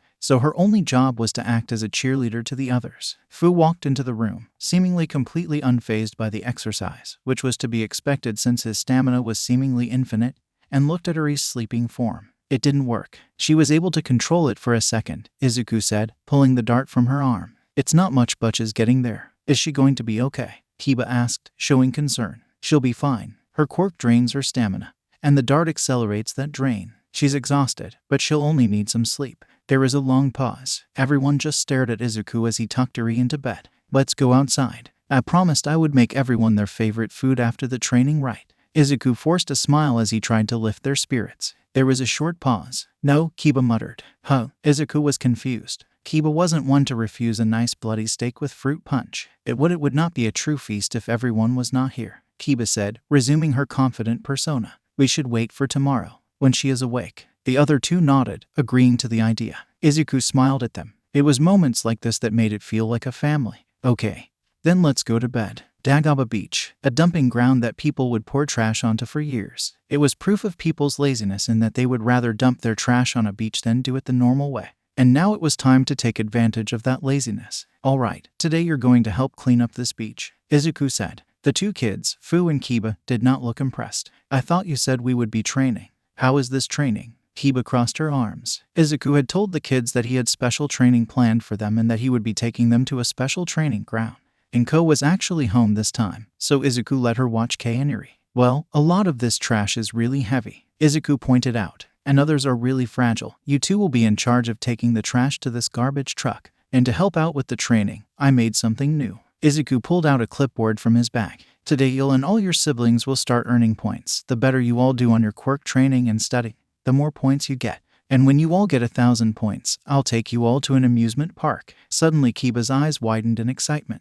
An amusement park? You mean those places that are made purely to entertain the masses and bring delight and joy into the hearts of families? I mean, it's probably built purely to take your money but seems excited. Fu thought. Going to an amusement park didn't really excite him all too much considering he can't really feel the sense of adrenaline and thrill that the rides and other attractions provide. But he was sure everyone else would have fun and that was enough for him. He would probably get some good meat too. That's right. Izuku smiled at her excitement. For this training, you'll get points based on how heavy the trash is and how intact it is. So try not to break anything. While it didn't matter much if the trash was broken, it would help them in learning to control their strength. Fu was pretty good at that, but they'd had to replace a lot of things because Kiba kept accidentally breaking them. Well, what are we waiting for, Fu? We have points to get. Kiba grabbed Fu by the arm and ran towards the beach, causing Fu's arm to rip off and blood to go flying everywhere. Fu sighed as his arm grew back. I'm really glad she doesn't do that to anyone else. Izuku gave a nervous laugh. Me too. After that, the two children got to work. At first, Kiba in her haste to gain points ended up breaking quite a lot of things. She almost destroyed the garbage truck by throwing a fridge at it from the beach. Luckily it missed, and Izuku gave her a stern talk about not throwing things. However, it didn't take long for the two kids to make a plan. Kiba would carry the really heavy stuff, fridges, couches, cabinets, cars, etc., while Fu would carry the other, more fragile things. Kiba would still break some things and make some dents. But after a while, she started getting things to the truck mostly intact. Izuku loved watching them make progress. His only source of fulfillment at this point was watching these kids grow. It made him happy in a way that nothing else did at this point. Did that speak for how empty his life was that he relied on children to bring him a sense of purpose? One could argue that, but Izuku didn't like to think about such things. So far things were going well. And then something unexpected happened. "Young Midoriya," said a familiar voice from behind him. Izuku's eyes widened like dinner plates and his head spun around. Oh my! Behind him was All Might in his skinny form, and a brown-haired girl walking next to him. All Might. I could have sworn I saw All Might around here somewhere. Guess I must have been hallucinating. Ha ha ha. Izuku laughed nervously, sweating buckets as he nervously tried to play off his blunder. It's fine, young Midoriya. Young Uraraka is already aware of my identity. All Might said. Wait, they know about this form. Izuku and Uraraka said at the same time. They both looked at each other and after a brief moment, Izuku looked away, blushing from embarrassment. Sorry. It's fine, I was just a little shocked, Uraraka explained. Oh my god, a girl is talking to me. Izuku thought as he blushed and fidgeted in place. Young Uraraka, this is young Midoriya. All Might introduced her. He is a friend of mine. FFF friend. Izuku stuttered. We're F friends. Of course. All Might gave him thumbs up. Izuku stood there in silence for a moment, before passing out and falling onto the street. Young Midoriya. All Might ran up to go check on him. Is he okay? Uraraka was both confused and very concerned. Yes, he's fine. He's more than a bit of a fanboy and his self-confidence isn't great. All Might told her. He probably just passed out from shock. Oh good. She wasn't really sure what to make of that. Just as All Might was about to wake him up, Kiba ran up holding a car over her head. Caretaker, I don't know why this bent. Then she saw All Might holding an unconscious Izuku. Gasp. You fiend. You knocked out Caretaker. Young lady, this isn't what it looks like. All Might put Izuku down. Take this, fiend. Kiba threw the car in her hands at All Might, aiming just over his head in hopes of scaring him away. All Might, however, saw a car heading at him and reacted. He transformed into his buff form and caught the car in his hands. Young lady, you should not throw cars at people. Using your quirk in public is a crime. Meanwhile, Kiba was in shock. All Might, the real All Might. What happened to that skeleton man? He ran away. All Might weakly tried to lie. That doesn't make sense. Perhaps it was his quirk. Kiba shook her head. No matter. Now that you're here, I may finally have my revenge. Revenge? All Might was seriously confused. Revenge for what? For your unbalanced excuse for a character in Superhero Bash Unlimited. Kiba answered. All Might looked at her, not believing what he just heard. You're not serious, are you? Have it you. Kiba charged at All Might. Blood kick of eternal torment. Kiba jumped in the air and dive kicked at All Might. All Might, being All Might, caught her by the foot and held her in the air. Hey, let me go. Kiba struggled, flailing about fruitlessly. Now calm down, young lady. All Might said. I believe I'm going to have a word with your parents. Well, we only have one of those and he's currently asleep. Fu arrived soon after Kiba, holding a glass jar with pink slime in it. Wait. Isis, young Midoriya, your guardian? All Might asked. Achako had no idea what was going on. Duh, why do you think I called him caretaker? Kiba pouted, still hanging upside down. The fools who gave us life couldn't recognize us for the gifts that we are. But caretaker has an eye for recognizing true power when he sees it and takes us under his care. What? All Might and Achako asked at the same time. Our parents abandoned us and now he's taking care of us, Fu explained. All Might understood now. I'm sorry. It's fine. He didn't do anything wrong. Fu said. We got over it a while ago. As far as I'm concerned, caretaker is the only parent I need. Kiba said proudly. Which is why I will never forgive you for hurting him. Yeah, why is he passed out? Fu asked. He fanboyed out after I said we were friends. All Might explained sheepishly. You're friends? The two children asked simultaneously. Yes, young Midoriya is a trusted friend of mine.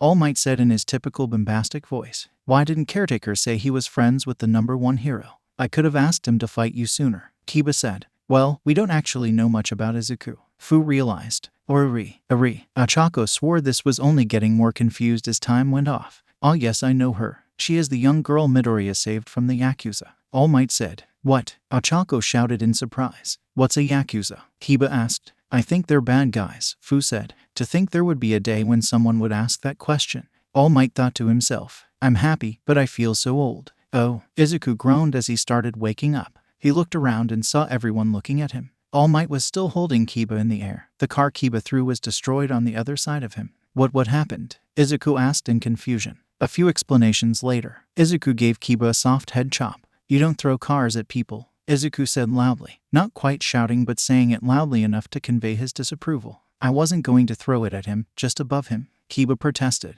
And with my incredible aim, There is no way I could have missed. Izuku thought of the many things he could say to convey his point. Instead, he decided to do something else. He picked up a pebble off the ground and placed it in Kiba's hands. Throw this at the jar Fu is holding, Izuku instructed her. Thinking this would help demonstrate her point, Kiba threw the stone right at the jar. The stone just missed the jar by about a foot, instead breezing past it and over the beach, eventually hitting the water. That was just a fluke, Kiba said denial. She picked up a handful of rocks and started throwing them at Fu. Isn't this dangerous? Ochako pointed out, worried for Fu's safety. Oh, no, Fu can regenerate from anything and he can't feel pain either, Izuku explained. He'll be completely fine so long as he's well fed. Kiba kept throwing the rocks. Sometimes she would get close, but other times she would be way off. At about rock number 9, she finally managed to graze the thing, leaving a crack in its side. Ugh, these are all flukes, Kiba shouted, tears going down her face. Aye. Izuku put his hand on her shoulder and gave her that disappointed look she hated so much. We make mistakes, we all do. And you'll never improve if you never admit you're wrong. Kiba went silent, taking in Izuku's words without any argument. If that person wasn't All Might and if you had missed, then you could have really hurt him. Izuku didn't want to say kill, she felt bad enough as it is. And using your quirk to hurt someone is illegal. We could have gotten in a lot of trouble. I might not have been allowed to take care of you all anymore. That made Kiba's eyes go wide. The thought of being back on the street, as well as sending all her new siblings away all because of what she did. I'm sorry, Kiba cried softly. It's okay. You should apologize to All Might for throwing a car at him, and for attacking him, Izuku said. Kiba turned to All Might and gave him an apologetic bow. I'm sorry for attacking you. I forgive you. Just make sure not to do it again, All Might said. Izuku put his hand on Kiba's head, gently patting her. I appreciate you trying to defend me, but next time be more careful. You're way too strong for some people to handle. Kiba nodded, subtly leaning into Izuku's comforting touch. Izuku stopped petting her and switched back to his stern face. I know you only meant to protect me and didn't mean to really hurt anyone. I'll only give you a light punishment.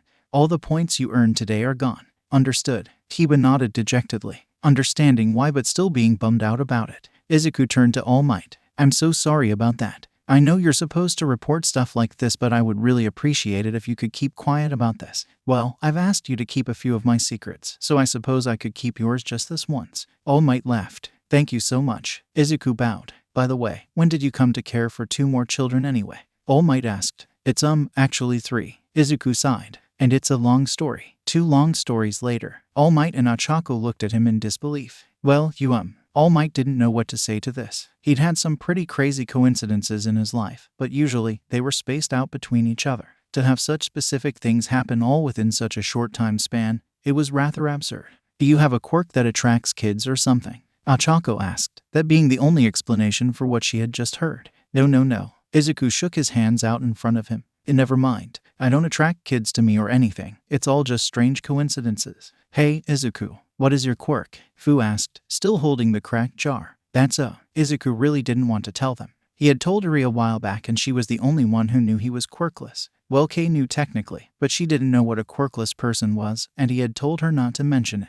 He loved these kids and he knew they at least liked him. But he knew how quickly things could change when people knew you were quirkless. And so did All Might, who was giving Izuku a look of pure pity. It's not impotent. Izuku refused to answer. That miffed Fu a little, and Kiba, but she didn't feel like saying anything right now. They barely knew anything about the person taking care of them, and that made them feel rather self-centered, like they had only ever been thinking about themselves. I mean, if you don't tell us what it is, I'm going to assume it attracts children, Fu said. It's not that, Izuku protested. I just don't like talking about it, okay? Fu saw Izuku was getting really upset and uncomfortable, and felt bad that he had pushed the matter. There was a short pause as no one really knew what to say. Izuku looked for something to distract from the mood and his eyes landed on the jar of slime. Since I asked Kiba to throw stones at this, I'll just give you full points for this anyway. Izuku took the jar from him. Points? Ochako asked. Oh yeah, I was kinda helping them train their quirks using the garbage on the beach. They have trouble controlling their strength, so when they bring the garbage back I give them points for how intact it is. Izuku explained. You were using this place for training too. Ochako was shocked at the coincidence. You're the man of coincidences, I guess. Izuku didn't understand what she meant. Well, it just so happens that great minds think alike, All Might said, because I was using this beach to train young Uraraka. What really? Izuku was shocked. His life really was full of coincidences. I'm sorry for interrupting your training then. I'll find somewhere else to train. No, it's fine. Ochako smiled at him brightly, making him recoil in shock. All Might says I'm almost done. After all, I've been training to be a hero for a while. You're training to be a hero," Izuku shouted. "Oh, wait. If you're with All Might, I guess that was kind of obvious. Still, training with All Might. You must be pretty amazing." Ochako gave an embarrassed laugh as her face turned a little red from the compliment. Crack. Huh. Izuku looked down at the jar and noticed that it was moving like there was something alive inside of it trying to get out. Crack, crack, crack. The jar shook more and more as cracks started appearing in it, and the pink goo started pushing itself out of the cracks. What's going on?" Ochako asked. Izuku had a bad feeling that this would soon be a familiar situation. Break. The jar burst open, and the pink goo flew up into the air. It moved around, expanding and contracting, before taking shape. When the goo landed back on the ground, it was now in the shape of a 7-year-old pink goo girl with pigtails, wearing the cap of the jar as a hat. "Goo." The girl cried excitedly, waving her arms in the air. Everyone looked at the girl for a minute, then at Izuku. Izuku sighed and kneeled down.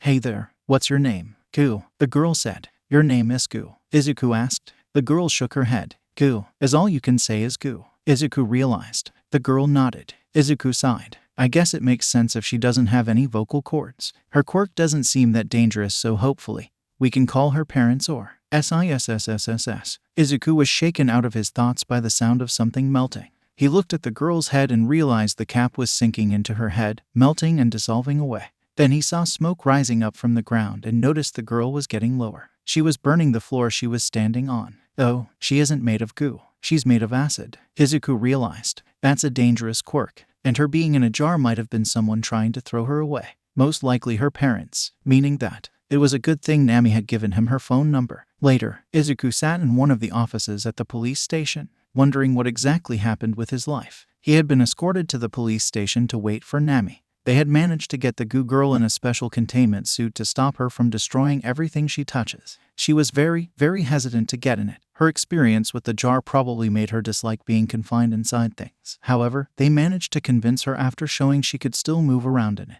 She was also very hesitant to leave Izuku. Not as hesitant as Eri of K when they first met, but she did seem attached to him. How does this keep happening? Izuku wondered, trying to calculate the odds. His thoughts were interrupted when Nami stepped in the room, wearing an elementary schooler's backpack and seemed very excited. "Why are ya wearing that?" Izuku asked in confusion. "To carry my stuff," Nami answered as she took her seat across from Izuku. "I like to use small bags because it's easier to carry around. Also, it discourages people from asking me to carry their stuff." Izuku was pretty sure he was almost past the point of being surprised by Nami's laziness. "Is she an orphan?" Izuku got right to the point. "You know it," Nami chirped. "Her name is Sansan, age 7. She was born with her quirk, acid body. Her body is made of special acid, capable of dissolving through a lot of things. She can also expand and contract herself at will. When she was born, she killed her mother because, well, you know, there was acid coming out of her, apparently. Her father blamed her for it and gave her to other family members, and those other family members couldn't deal with her because, you know, acid, and she was tossed around inside her family until one of them got a jar made of special glass she couldn't melt through and tossed her into the beach, where she stayed for about a year until you found her. She was stuck in that jar for a year." Izuku couldn't imagine what that must have been like, being trapped unable to move in a small space for a year, and doing that to a 6-year-old. It was easily the second worst thing to happen to any of the children under his care. Eri's backstory was still quite a bit worse. She can't speak due to not having any vocal cords. "But our telepaths have been speaking to her, so we got some information from her," Nami said. "She knows how to write but barely. She doesn't like being in her containment suit, and she's really grateful to you for letting her out of that jar. I think you know where this is going. Just give me the contract." Izuku sighed. "Not so fast," Nami said, making Izuku look at her with slight shock. "You see, I've been thinking. This is fate. It must be. There is no other explanation for how this keeps happening. So I talked to some of the higher-ups and gave them a proposal." A proposal? Izuku didn't know where this was going. And knowing Nami, this could end either very well or very poorly for him. "That you become the official caretaker of the OPCC. Children," Nami said, "meaning that you'll be in charge of taking care of any children that fall under the jurisdiction of the OPCC. Meaning any child that's abandoned or given up by their parents or guardians and have quirks that would make them a hazard to take care under normal circumstances will go to you." Izuku blinked, staying silent as he took in the information. Then when he was about to say something, Nami spoke first. "I know what you're gonna say. I don't have enough space. Wouldn't keeping all those children under one roof be dangerous? Should you really give such an important job to a teenager? I'm so conflicted, herpa derp." Nami said in a mocking voice. But we got you covered. As an integral part of our branch, you'll be given the support of the entire branch. You'll be provided with a huge home with a high-tech security system to keep you safe, to keep the children safe, and keep you safe from the children. The house will be provided with various means of entertainment and will be a good distance away from the general populace in the forest at the edge of the city. You'll be provided with means to deal with all of the children's quirks, and you can hire assistants to help you, provided they pass our screening process. And of course, you'll be paid rather generously, on top of all the money your family already possesses, you rich bastard. And lastly, if you're worried about your age, we've given children to people much older than you and they fucked up in record time. Don't worry about it, you're fine. Izuku closed his mouth and further considered the offer. Honestly, it seemed too good. Aside from the chance of dying due to taking care of such dangerous children, he didn't really see much of a reason to refuse. Listen, people wish they could take care of their kids instead of doing their jobs. Now you can do both. Nami further tried to sell him on it. I've read your file, Izuku Midoriya. You wanted to be a hero since you were born, but due to a cruel twist of fate, you could never hope to achieve that dream. You became depressed, mopey, and eventually just shut down and stopped going outside altogether. Then fate came back, knocking on your door in the form of a little girl needing help. You answered and took her in, then came another and another. Now you have the chance to help children all across Japan. You could be their hero, put smiles on their faces. Nami cut him off again. And, if this works out, our branch could be given an upgrade, so to speak. We could start making our existence known to more people so they don't keep throwing their dangerous children out on the street. And we can get more funding to look for more children on the streets. She continued. We could keep those children from just bumping into people, like villains, who will use them for their quirks and turn them into villains. You could literally turn the next generation of villains into the next generation of heroes, or bakers, or whatever the fuck. Alright, I'll do it, Izuku shouted, having a feeling this could go on for a while if he didn't stop her. Nami stopped her overacting and immediately pulled a large contract out of her bag. And when I say large, I mean large. The stack of papers was about as thick as someone's head. Since this is so big, I know you probably don't want to read it, so I'll just show you where to sign. Nami took out a pen. Izuku took the pen and said, I'm reading all of it. Nami leaned back and sighed. Yeah, I figured you'd do that. She took out her phone and some earpods, while Izuku got to reading. Many hours later, Izuku put down the pen, finally finished reading and signing the massive contract. For most people his age, they would have given up a few pages and or skipped over things. But Izuku was proficient at studying, reading, and analysis, so he was used to looking through massive piles of words. The contract explained a few things that Nami either glossed over or left out in her explanation, but none of it deterred Izuku from signing it. It explained that Izuku would slowly receive the children they already had in their care over a long period of time, giving both him and the children time to adjust, rather than just shoving all the children onto his lap at once. He would also not really be considered a government employee. Rather, he would work with the government rather than for it. Essentially, he would be the boss of an organization funded by and had ties to the government but was still technically independent. This gave Izuku a lot of freedom in what he was allowed to do. This surprised Izuku. He figured they would want more control over him, but it seemed like they were content with him doing whatever he wanted.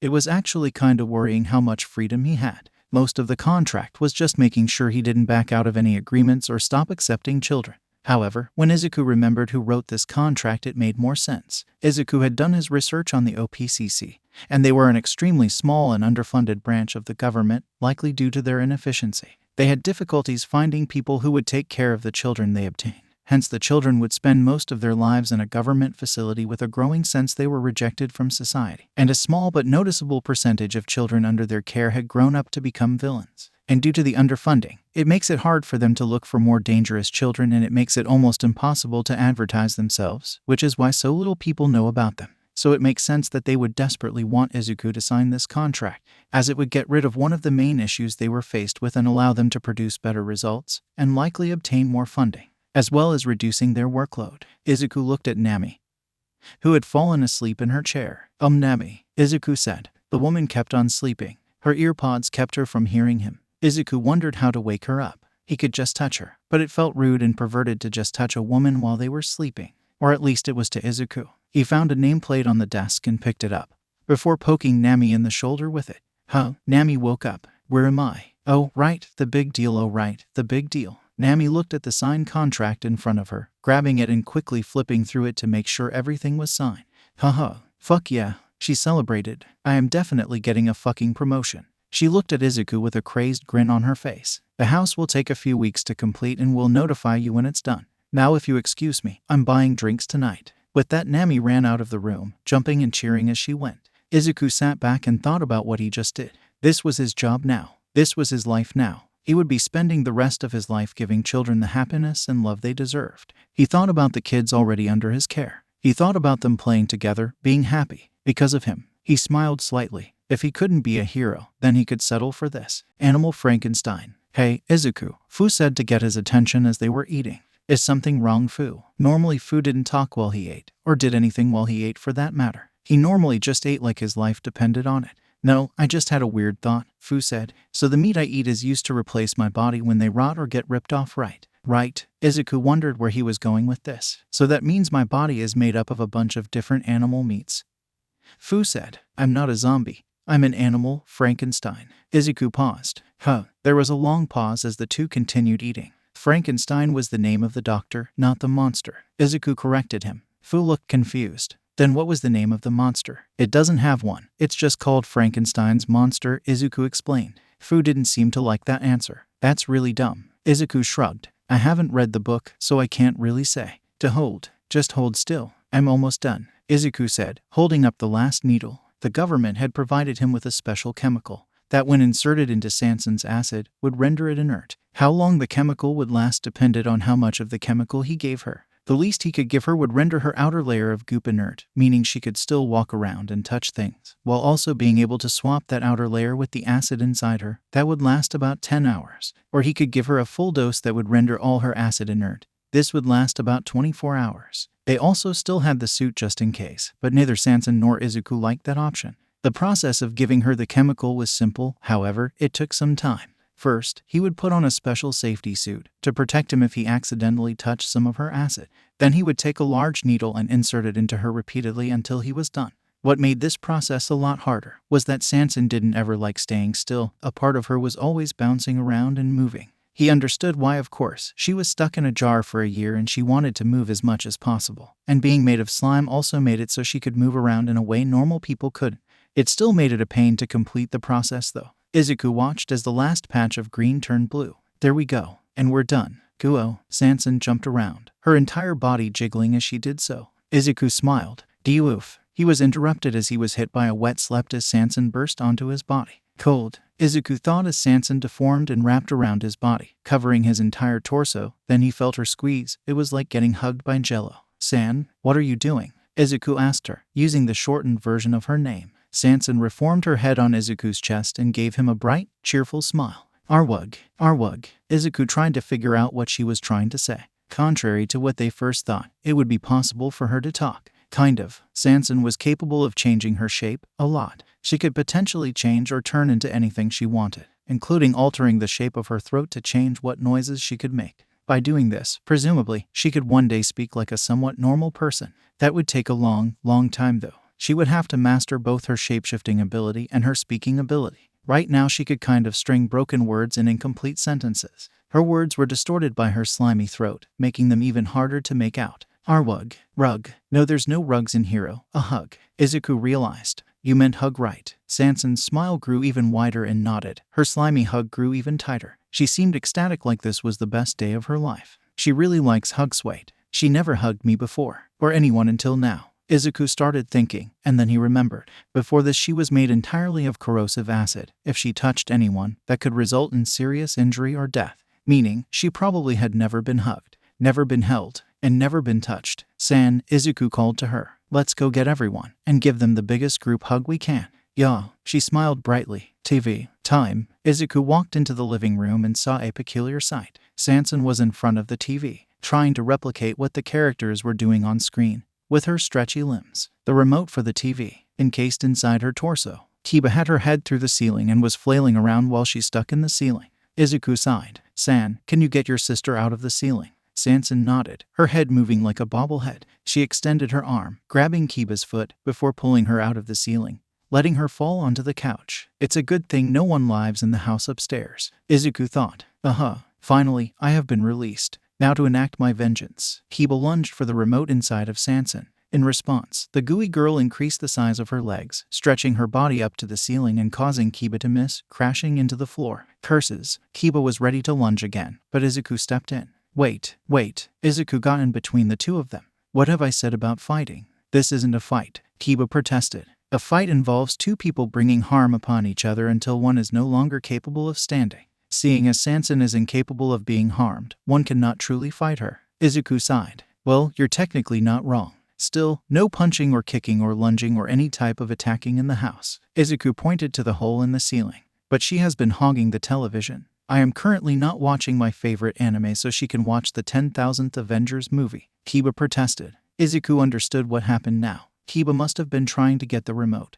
And Sanson stretched her arm to the ceiling with the remote. Kiba tried to jump up to get it, and missed, which ended up with her head getting stuck in the ceiling. He looked at the TV. And the 567 Avengers movie, Avengers vs. the Fantastic Four. The two of them had rather different tastes in what they liked to watch. Most of the kids did. Gary liked watching slice-of-life anime, comedies, and other light-hearted feel-good types of shows and movies, and hated things with lots of violence or negativity. Kay liked basically anything, but her favorites were comedies and mysteries. Fu only really enjoyed in-depth character dramas, and only the really good ones too. He also tended to nitpick any movie he watched, even the ones he enjoyed. Kiba liked violent action shows, things that Izuku probably shouldn't be letting her watch.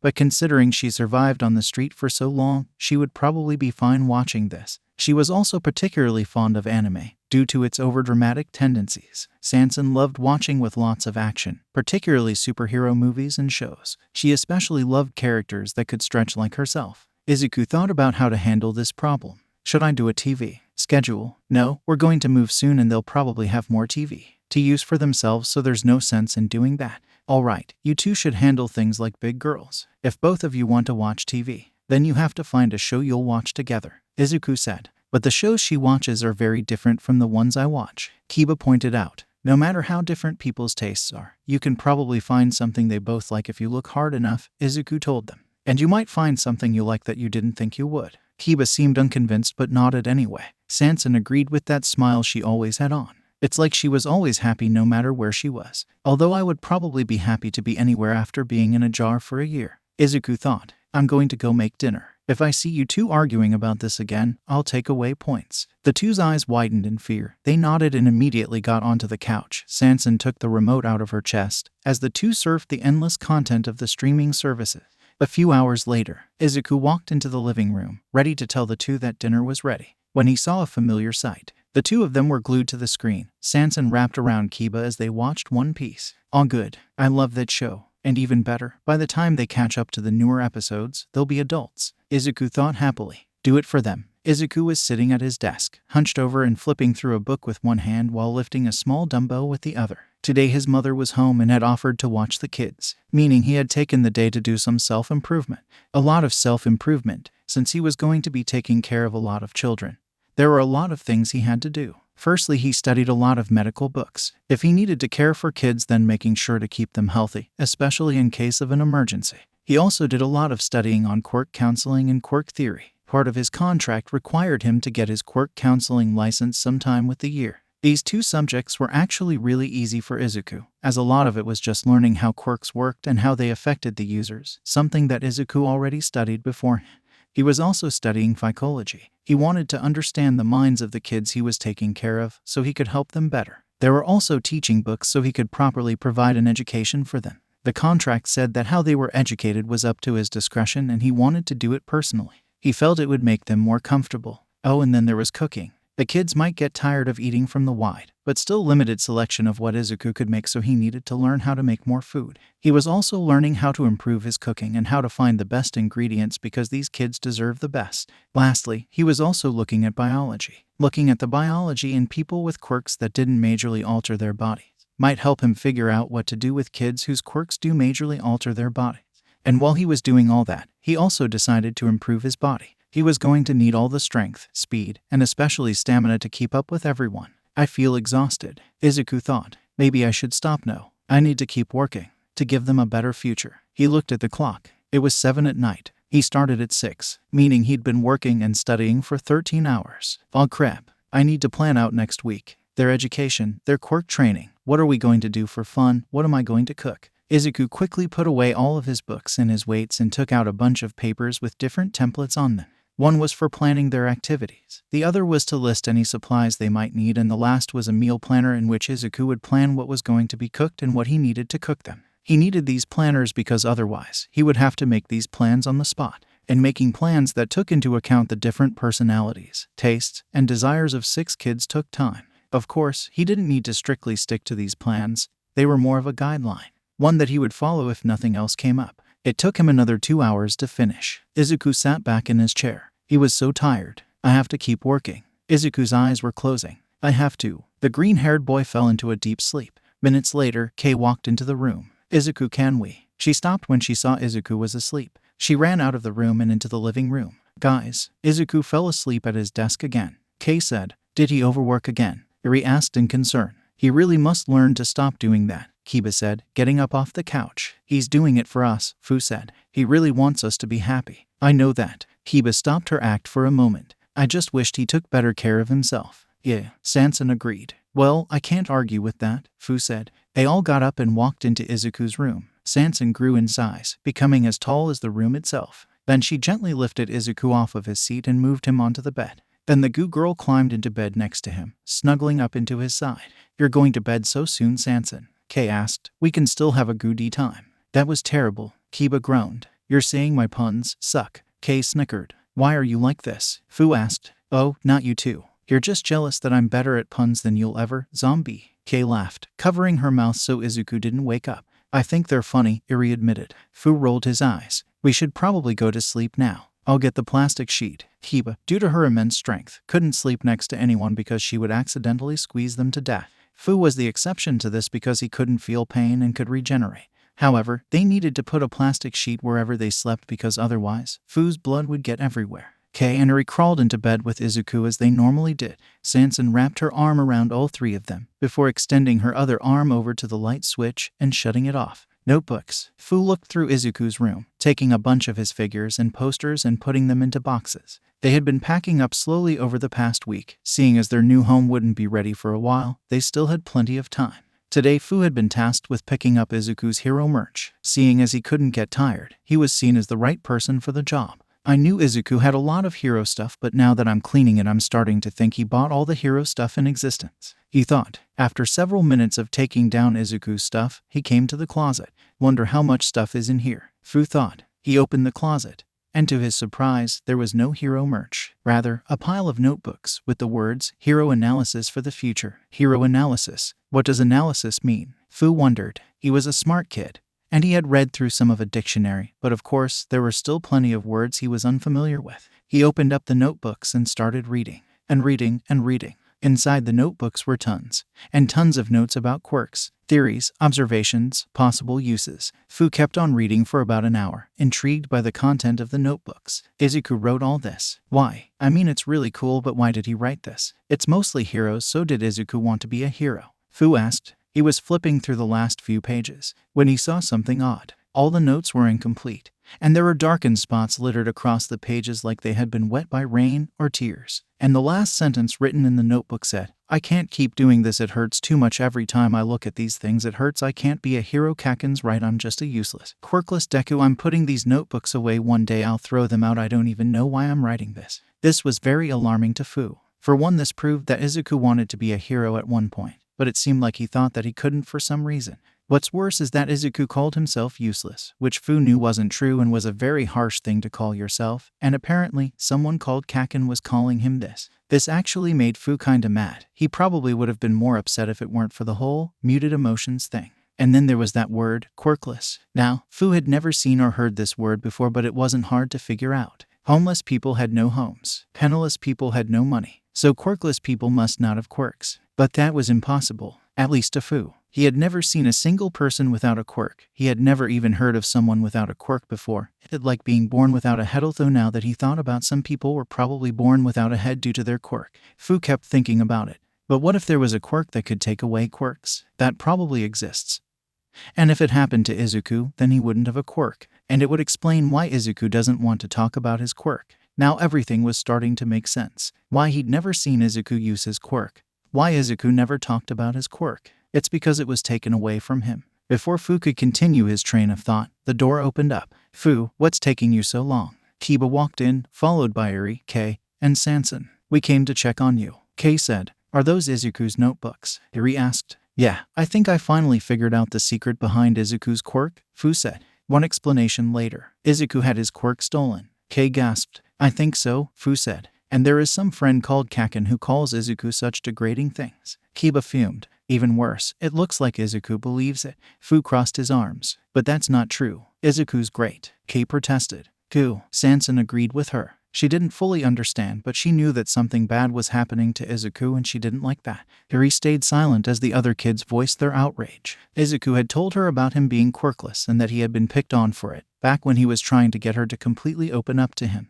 He had also instructed her not to tell the rest of the children. He hadn't told her why, but to be fair, she didn't ask. And now they were finding out by themselves. They weren't completely right, but they seemed to be catching on and she didn't know what to do about it. "So what do we do?" Kei asked. "Do about what?" Their heads all spun towards the doorway, and they saw Izuku standing there. He saw them looking at his notebooks and immediately got embarrassed. "Oh, why you found those?" Izuku stuttered, looking away in an attempt to hide his red face. I guess I forgot to throw those out. I just stopped getting in the habit of writing in those." "Why would you want to throw these out?" Fu asked, his face conveying his slight dissatisfaction. Izuku didn't know how to say it. "They're not important anymore." "Why?" Fu asked. Well, I wrote them back when I still wanted to be a pro hero," Izuku explained.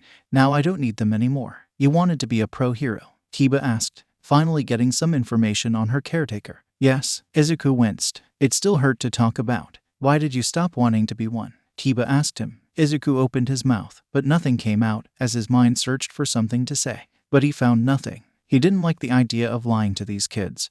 But he couldn't tell them the truth either. If he said it's because he couldn't, then they would ask why, then he would have to bring up his quirklessness. And he really didn't want to do that. His quirklessness is what got him bullied in school. What kept him from making friends, what made people look at him with disgust. The hopeful part of his brain told him that the kids would accept him, that everything would be the same. But the fearful, paranoid part of his brain made him worried that they would reject him. The thought of receiving those same mocking, disgusted glances from these kids. He wouldn't be able to take that. "It's not impotent," Izuku said, nearly shouting, alarming the kids who rarely ever heard him raise his voice. "It's in the past, it doesn't matter." The kids looked at Izuku's face. He was sweating, and his breathing had picked up a little. And his eyes, they seemed scared. There was a long pause. "I'm sorry." Izuku composed himself, ready to put on his "I'm fine" act. "Let's just go in." "Is it because someone took your quirk?" Kiba asked. Izuku froze. Fu gave her a pointed look. He wanted to find out more as well, but it was clear that this was painful to talk about.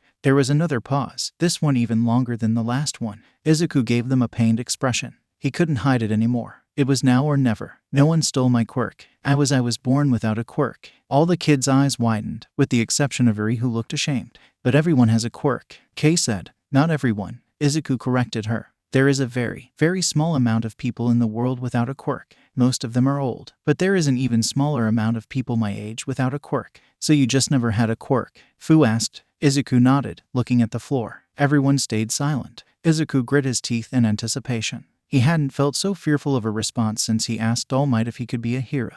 And the answer to that question nearly broke him. After a while, Kiba eventually asked, "Why didn't you tell us?" 1-2 was afraid of what would happen if I told you.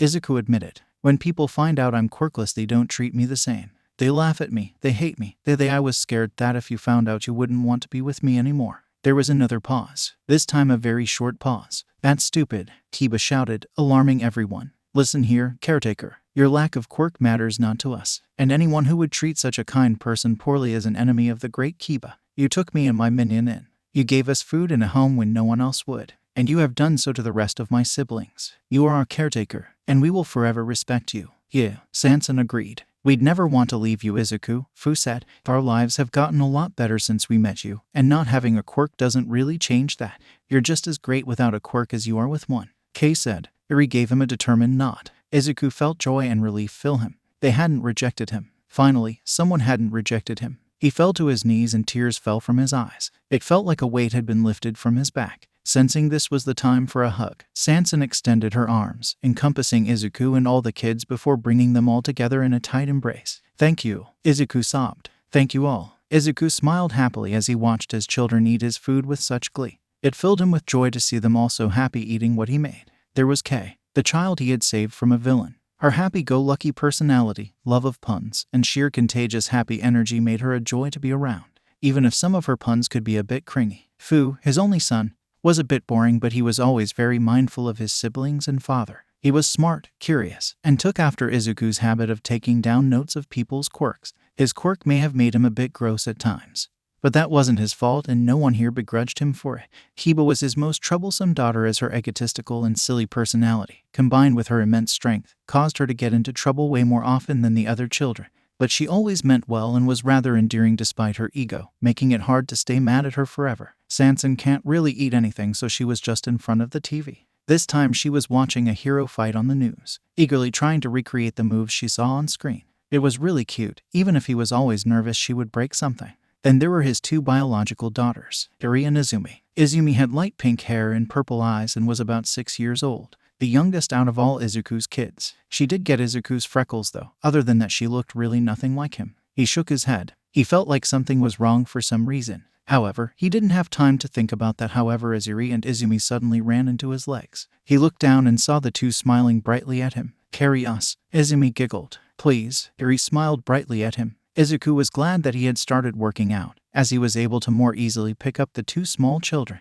"Are you two excited to move soon?" he asked the two of them. He was a bit nervous about how the two of them would feel about the move. After all, these two had spent their entire lives here. However, his fears were realized as the two of them nodded eagerly. "How big is it gonna be? Are we gonna have a pool? Is our room gonna be big?" Izumi seemed extremely excited. Her excited questions were stopped by a tired yawn coming from her mouth. Izuku chuckled. "It's going to be very big, and we'll have lots of rooms." Izumi was bursting with excitement, and Iri seemed happy as well. "Are you two gonna miss this place though? We have spent a while here," Izuku asked. "Nope." Izumi gave him a blank stare and paused for a moment. Oh yeah, I'm really sad about that." Iri thought about the question. She had spent all of her life here and yet felt no real attachment. She remembered being here all her life, but when she tried to remember details about this place past a certain point, it got hard. Iri clutched her head in pain. "Iri, are you okay?" Izuku asked, looking at her with concern. "Why, yes," Iri said as the headache alleviated. Izumi was also concerned, but she seemed more nervous than concerned. Izumi quickly shifted moods, however, and gave a bright smile to Izuku. "Daddy, we got all the points, remember? You promised you would take us to the amusement park." "Of course I remember. I would never forget all the hard work you guys did." Izuku looked at them all, pride and happiness bursting from his eyes. "I'm so proud you all managed to get so many points before we even moved out." Of course, we did. The great Kiba and her siblings will surpass any and all expectations." Kiba laughed proudly. "Weren't you the only person to lose points?" Fu reminded her, making her stop and hang her head in shame of that memory. "And we also got one sibling, so that probably helped." "Gyoo," Sansan added, raising her fist high into the air. "We all worked super hard. I can even read books all by myself." Kay puffed out her chest proudly, her snakes looking particularly smug. "I didn't know snakes could look smug," Izumi thought, giving a small yawn. "My family is weird, but they're mine ... all mine." "You've been putting in a lot of effort to Iri." Izuku patted Iri's head. "One day you have full control over your quirk." Iri wanted to be confident that, but for some reason, she wasn't, and she couldn't quite understand why. She didn't normally doubt herself, but for some reason, she felt like she did. The headache was back again. Iri pushed her head into Izuku's chest. Izuku was now really concerned. "Iri, are you feeling okay today?" "My might hurt a little. It's gone," Iri said. "Are you sick, sis?" Izumi asked her. "Iri's sick." Kay immediately got up and ran over to Izuku. "If Iri's sick, then we should probably go another day," Fu suggested. Sansan nodded very intensely in agreement. Kiba didn't say anything. She really wanted to go to the amusement park, but if Iri was sick it would be more important for them to stay home until she was better. "I'm fine," Iri initiated. She didn't want the trip delayed because of her. She would ask them to go without her, but she knew that they would never do that. Izuku felt her forehead. No fever. He thought real hard about this. He could delay it. It wouldn't be that big of a deal. He looked at the kids. They would all be really disappointed though, and he hated the idea of disappointing them. As he looked over them, his eyes landed on Izumi, and he noticed something. Her eyes had bags. Very noticeable bags. He didn't know how he didn't see them before. "Izumi, did you sleep last night?" Izuku asked her, giving her a stern look. Her eyes widened in panic and realization, and she nervously looked for an answer. "I am Ayu. She does seem kinda tired," Fu noted. I am not." Izumi glared at the zombie boy. However, her point was rendered moot by another yawn coming out of her mouth. Izuku gave her a stern look. "Izumi, I told everyone to go to sleep early last night." I am sorry, Daddy." Izumi gave him an overdramatic teary-eyed look. That would only work on a sap. Fortunately, Izuku was very much a sap and his stern look faded away almost instantly. Well, I need to postpone the trip to tomorrow anyway. But I'm fine, Yuri protested. Her eyes teared up a little. Why am I crying? I don't cry a lot, but it feels like Another headache pulsed through Yuri's head. She tried not to let it show, but it was hard for her not to wince in pain, and in the end, Izuku noticed. You and Izumi are going to bed. Your health is more important than the trip. Izuku looked to the other children. Right, yeah, Yuri is important. Kei nodded. Sanson held up a flashcard saying in crude print, Get well, Yuri. Rest, dear sister. I have infinite patience and hey, don't laugh. Kiba shouted to Fu, who was trying and failing not to laugh at her, saying she had infinite patience. We'll go once the headache is stopped, Izuku said. Hopefully they'll stop later today so we can go tomorrow. And if you still feel them tomorrow, then we'll see a doctor. Yuri nodded. I'm sorry. It's okay, sis. I'll stay with you. Izumi gave Yuri a kind smile and held her hand firmly. Yuri smiled at her sister and Izuku walked to the bedroom. Once Izuku got in there, he laid the two of them down on his bed and tucked them in. You two get some rest. I'll be right over there reading and doing some exercise. Izuku was about to move away, but Izumi grabbed his shirt. You're not gonna stay? Izumi asked him, panic laced within her voice. I'm just gonna be right there, Izuku said, pointing to the desk that was literally 5 feet away. Izumi continued to give him that teary-eyed, begging look. Izuku sighed. I need to keep working and studying so that way I can take care of you guys the best I can. Izumi's expression faltered for a second. He's always thinking about his kids. He's perfect, Izumi thought. However, it didn't take long for her expression to go back the same teary-eyed one, begging for him to lay down with them. Daddy, Yuri looked away slightly. I want you to sleep with us too. Izuku looked at the two of them, and then back to the books. And then he sighed. Let me just get a book to read and I'll lay down, Izuku said, coming up with a compromise. Thank you, Daddy. Izumi grinned, staring at Izuku with a look of pure admiration. Izuku tousled her hair, making her giggle. She was a handful, but any trouble she caused was more than worth it to see her smile. He grabbed a book labeled Advanced Quirk Counseling and then prepared to lay down.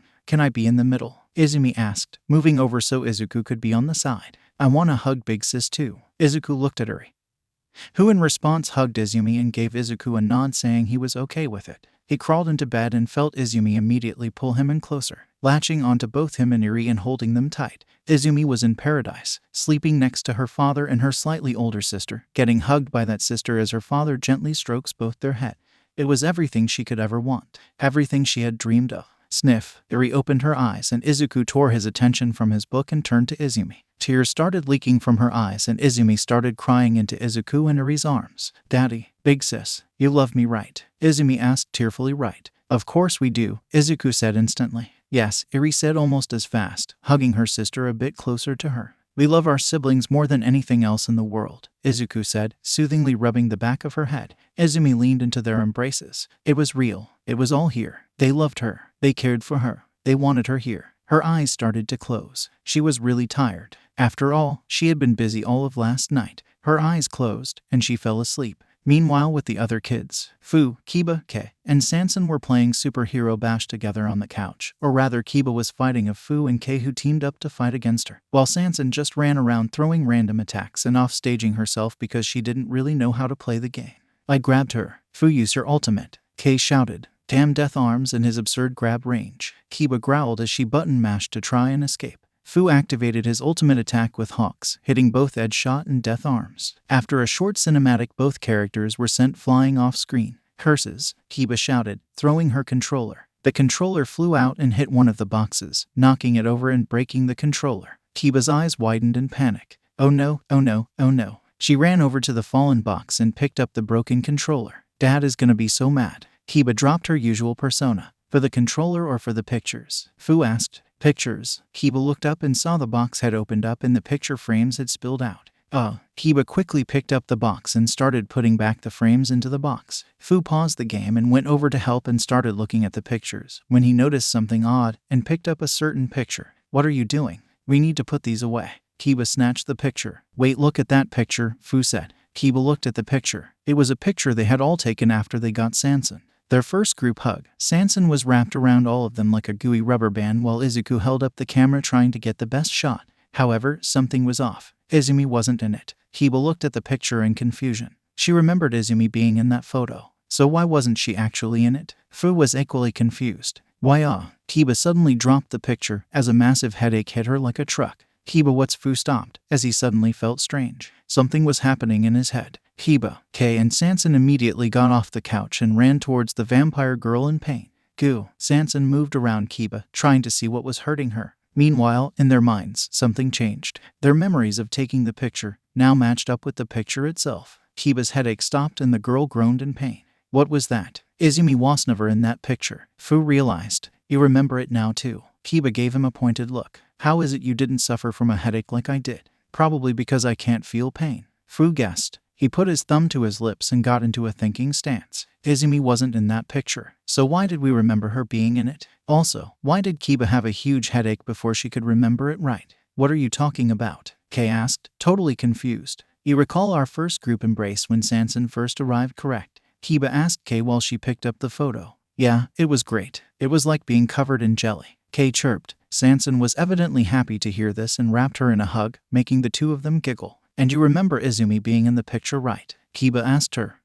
Kay replied. Well, she's not. Kiba revealed the picture, allowing both Kay and Sanson to get a good look. The two of them looked confused for a while, before Kay suddenly got the same headache Kiba did. Sanson just blankly stared at the photo for half a minute, before looking confused again. After about the same amount of time, Kay's headache stopped. Why? Kay was so confused. Something's definitely wrong, Fu said. Did your memory change too? Kay asked Sanson. The good girl nodded. But she didn't get a headache either. I guess it doesn't happen to people who can't feel pain. Fu summarized. But for people who can, they get headaches whenever their memories watery. Kiba and Kay said at the same time, as all three girls gave him a confused look. Iri was getting a lot of headaches today, remember? Fu reminded them. Oh right. Do you think that had something to do with this? Kiba asked. Probably, Fu said. We should ask her when she wakes up. I can't wait that long. Kiba objected. There is something afoot in our home. Our minds are under attack. We cannot waste a single second. If we wake up, Izuku's gonna give you a disappointed look, Kay told her. Never mind, we shall wait, Kiba said almost instantly. In the meantime, let us see what clues we can find on our own, shall we? Yeah, Fu agreed. Maybe we should look at more pictures. A few hours later, Izuku walked out of his room as quietly as he could, not wanting to wake either of his daughters up. He looked at his watch. It's going to get late. It's a shame we couldn't go to the park today. Maybe I should go make some special snacks for them. I'll need to go to the supermarket to get the ingredients though. As Izuku walked into the living room, he saw that of the picture frames he had packed up had been taken out of the box and were being looked at by the other kids. What are you doing? Izuku asked them. Izuku. Kay ran up to him holding a picture. Izuku looked at the picture. It was a picture that he, Izumi, Iri, and Kay had taken when they sold food in the park. Except, Izumi wasn't in it. What? Izuku took the picture from Kay. But Izumi was in this, I remember. A headache suddenly hit Izuku, as his memory repaired itself. Look at this too. Kiba brought out a few more photos that Izumi was mysteriously absent from. The pain in Izuku's head increased, as his memory rearranged itself to make sense of what he was seeing. What's going on? Izuku groaned, clutching his head. I don't know, Fu said, but I think something may be wrong with our memories. Some dastardly villain might be controlling our minds, Kiba suggested. Izuku wasn't sure about that, but it was clear something was wrong, and that it probably involved a quirk. What's strange to Izuku is that none of the other kids seemed to be missing from photos they should be in, just Izumi, and he didn't know why that was. For a second, just a split second, he suspected Izumi herself may have something to do with this. However, he quickly dismissed that thought. Izumi was his daughter. There is no way she would do anything bad to them. Besides, she was quirkless, just like he was. There was no way she could have done this. He pulled out his phone and quickly called the police. Hello, this is the police. What is your emergency? The person on the other end said. Yes, this is Midoriya, Izuku. I think me and my family are under the effect of some kind of mental quirk, Izuku said. We started looking at pictures and found that one of our family members. Wait, you said your name was Midoriya, Izuku? The person on the other end said. Yes, Izuku confirmed. Okay, give me a second, the person said. Suddenly the phone bleeped, and then after a few seconds, a new and very familiar voice picked up. Hey there, Izuku, old buddy, what's up? Asked the voice of Nami. Nami, Izuku asked in confusion. Then he remembered. Anything that might concern the safety of the children was to be reported to the OPCC. Oh, sorry. I forgot I was supposed to report to your branch, but are you the only person that works for the OPCC? I've never met anyone else who works there except you. Yeah, you see, after you took Inari, you found Kay so fast I didn't get a chance to leave the city and was the closest agent available. Same goes for the other kids. Now I just got promoted as the connection between you and the OPCC. So you're gonna be hearing a lot from me. The Iri incident. Izuku had no idea what she was talking about. Yeah, when you saved Eri from the Yakuza and then adopted her, Nami said in a confused tone, wondering why she had to remind him of this. Yakuza. Adoption. Eri's my biological daughter. What are Izuku stopped? Wait, if our memories are being affected then Another headache hit Izuku. This time much harder than the last one. But this time, instead of his memory being fixed, it just became foggy. What's going on? Eri's my daughter, right? My biological daughter. Izuku was even more confused. Biological Izuku, there is no way you've had sex with anyone at your current age, let alone when you were in grade school, Nami told him. What sex? Izuku felt like he heard of that before, and part of him felt embarrassed by saying it. Izuku, are you pranking me? You're pranking me, right? Nami asked him. And no, I think something's happened to our memories. We started looking at some pictures and we noticed Izumi wasn't there. Izuku got cut off. Izumi? Who the hell is Izumi? Nami asked. My other biological daughter, Eri's sister. Izuku answered. Okay, again. Izuku, you have no biological daughters and you've never taken in anyone named Izumi. Nami said. I'm sending some people over to you now. Would you mind describing whoever the hell this Izumi kid is? She's Ash's got pink hair and purple eyes. Izuku was interrupted again. She had pink hair and purple eyes and you thought she was directly related to you. Nami deadpanned. Yeah, I think she gets it from her mom, Izuku said. And that is? Nami asked. I can't remember them. Izuku answered. Izuku could feel his head hurting again. Okay, Izuku, I want you to look up how babies are made. Then think about if you really have any biological daughters, Nami said. One Google search later, Izuku's face was pale as he finished reading about it.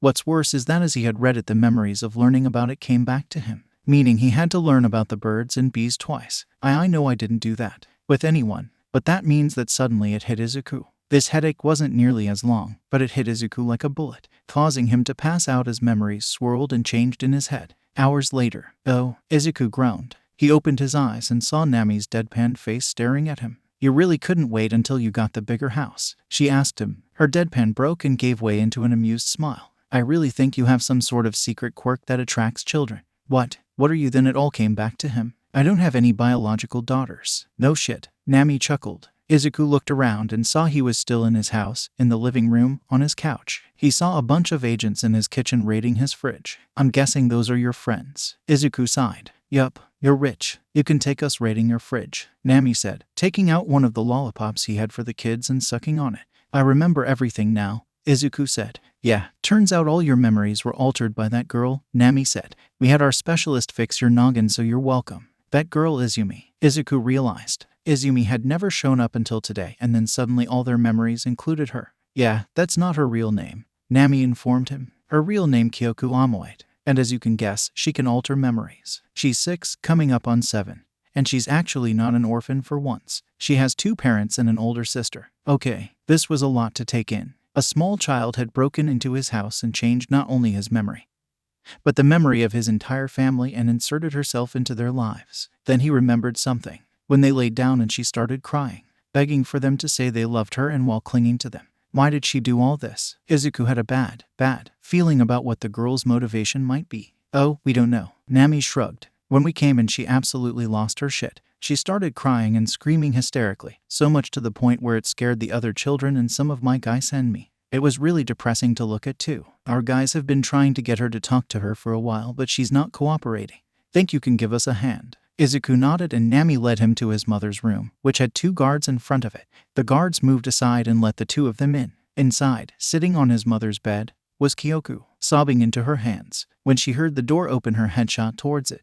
Once she saw Izuku, she immediately dashed towards him, hugging his legs. Please don't get rid of me, she begged. Please, I'm sorry I messed with your memory. I just wanted a family. Instantly Izuku kneeled down and hugged her, stunning the girl. I'm not mad at you, Izuku said to her. Just tell us everything. Everything? She asked. Everything. Why you did this. How you did this. Everything. Izuku told her, sounding both serious and affectionate. Aye. The girl paused, looking rather squeamish. My family doesn't like me. Daddy always tells me to go away and gets angry when I don't.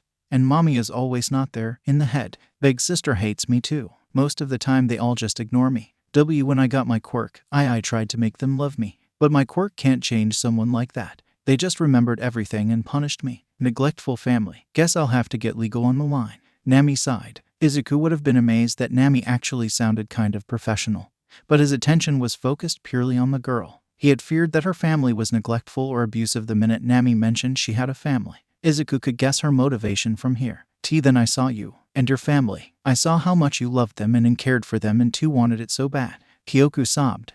So I erased my old family's memories. And then I changed Kiba's memories so she would leave the door unlocked at night, and I snuck in and changed her memories. So that's how she got in. She must have ambushed Kiba when we went to the park or something. Izuku speculated. Well, you did kind of a bad job. I mean, they broke out of it pretty quickly. Nami criticized her. It's not my fault. It takes me a long time to change that many memories. And I had to change Yuri's whole past. Kyoku defended herself, pouting while flailing her arms. If it takes her a while, then she might have spent all night doing it. That would explain why she was so tired, Izuku thought. But why did you change so many of Yuri's memories? Izuku asked her. Kyoku froze, and her face turned pale. When I use my quirk, I can look through memories. So when I went to change Yuri's memories too, saw everything. Izuku paled as well and hugged the girl closer. No child should have to see that. It was horrible. Kyoku sobbed. I didn't want her to remember it, so too changed it. Yeah, that's reasonable. Part of me wishes we didn't fix her memory.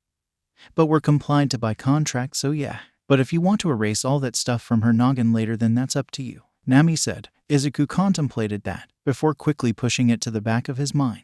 He could think about that later. Right now he had to worry about the girl in front of him. Yuri had gone through so much. I wanted her to be happy, Kyoku admitted. So I changed everything. But I didn't have enough time. I didn't have enough time for everyone else, so I rushed. That explains why we were able to realize it so quickly, Izuku muttered. Why, yeah. You don't realize your memory changed unless you see something that proves it, Kyoku explained. So her quirk stays in effect until the victim witnesses and contradicts the false memories she creates. So if the photos hadn't been there, or if she had more time to alter our memories, then we might have never realized something was off, Izuku thought. So that explains some things. But why did you get rid of Izuku's memories of what sex is? Nami asked. Nami, Izuku moved to cover the girl's ears. What? If she got rid of your memory of sex, she probably already knows what sex is.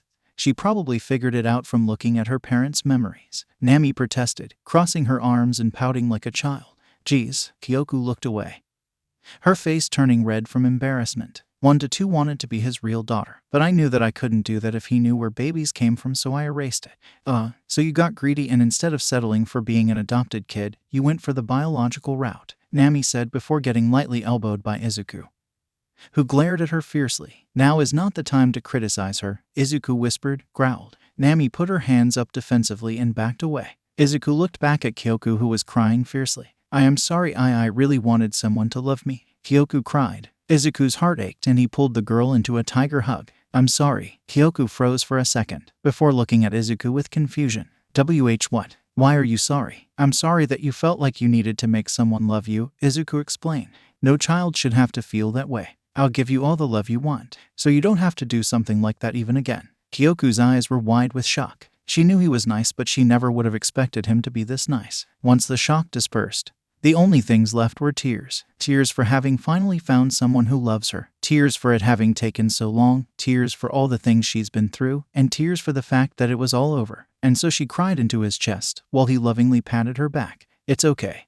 Cry for as long as you need, Izuku told her. Meanwhile, Nami had been making some phone calls while this was all happening. She walked up to Izuku and tapped his shoulder, getting his attention. So I made some calls. We've sent some people to her parents' household. Right now we're starting a case against them for child neglect. During the duration of the case and following legal action, she'll be under the care of OPCC, and as per our contract, under your care. And when we are finished, assuming we win, which is basically guaranteed, she will be permanently removed for their custody and placed into yours, Nami explained. Izuku nodded, happy to hear that. However, there was one thing that confused him. You labeled her as an OPC. That quickly? Well, it likely would have taken longer if it wasn't for her little display, Nami told him. She, a 6-year-old, used her quirk to make her parents forget about her and inserted herself into a whole new family while altering several other things in people's memories. And one girl's entire life, all within the span of one night. Imagine what she could do with more experience or more time. Izuku thought about what Nami said. Kyoku was very young and inexperienced, but she was still able to break into his house and mess with the minds of 6 people in a relatively short amount of time.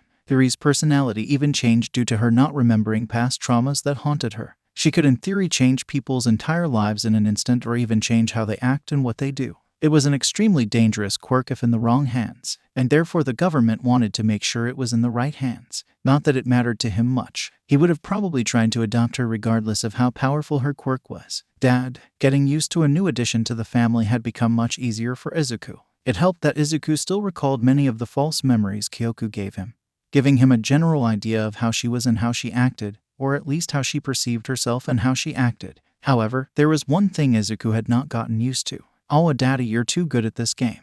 Kyoku pouted as her character in Superhero Bash flew off screen. Izuku flinched slightly, and his body tensed up. He still wasn't used to being referred to as a father. He was still 15 after all, far too young for fatherhood in his opinion. At first, he had just let it go, wondering if she would stop referring to him as her father if they lived together, but that wasn't the case it seemed. Izuku's character was blasted off screen by Sanson's character while he was distracted. They were all playing together as a family. Even Inko decided to join in with the chaotic 8-player bash, and all the kids had teamed up against Izuku and Inko. "Gat yaw." Sanson fist bumped everyone, making several arms out of her body to fist bump everyone at once. "Don't get too confident, children," Inko said, immediately stopping their celebration by knocking out 2 of them at once. As Izuku's only friend and parent, she had gotten very used to this game series. Most people were too wrapped up in the game to notice Izuku's behavior. However, Fu, as one not to get wrapped up in things, did see him react, and wanted to try something. As Izuku got in on his next stock, Fu decided to try something. "Try dodging this, Dad," Fu said as he moved his character to attack Izuku. After being called Dad, Izuku flinched and got hit by the extremely telegraphed attack. This odd behavior caught the attention of the other kids and Inko. "Izuku, are you okay, honey?" Inko asked him. I'm fine." Izuku stuttered. "Are you really okay, Dad?" Fu asked him. Izuku flinched again, causing him to randomly attack the air. Seeing the pattern, Kiba decided to try it out next. "Dad, I'm about to attack you," Kiba shouted out loud. Izuku panicked and dodged too soon, causing him to get hit. "Ah, I see," referring to caretaker as father seems to freak him out and cause him to panic, Kiba said, before realizing what she just said. "Wait, what? You don't like it when we call you Dad?" Kei looked at him curiously. "Why? Well, I mean, you know." Izuku began to nervously sweat. "I'm not really sure why you want me to be your father figure, and I thought I was more of a big brother figure." All the kids gave Izuku a confused look. "Beauty, you are our dad," Fu pointed out as if it's the most obvious thing in the world. "As the man who takes care of us and provides for us, that makes you our adopted father," Kiba said matter-of-factly. "I'm not sure why this flusters you so much." "Well, what?" Izuku was in shock. He knew that Kyoku thought of him as her father, but all of them did. "But wait, only Kyoku ever calls me Dad. The rest of you normally just say my name or call me a nickname.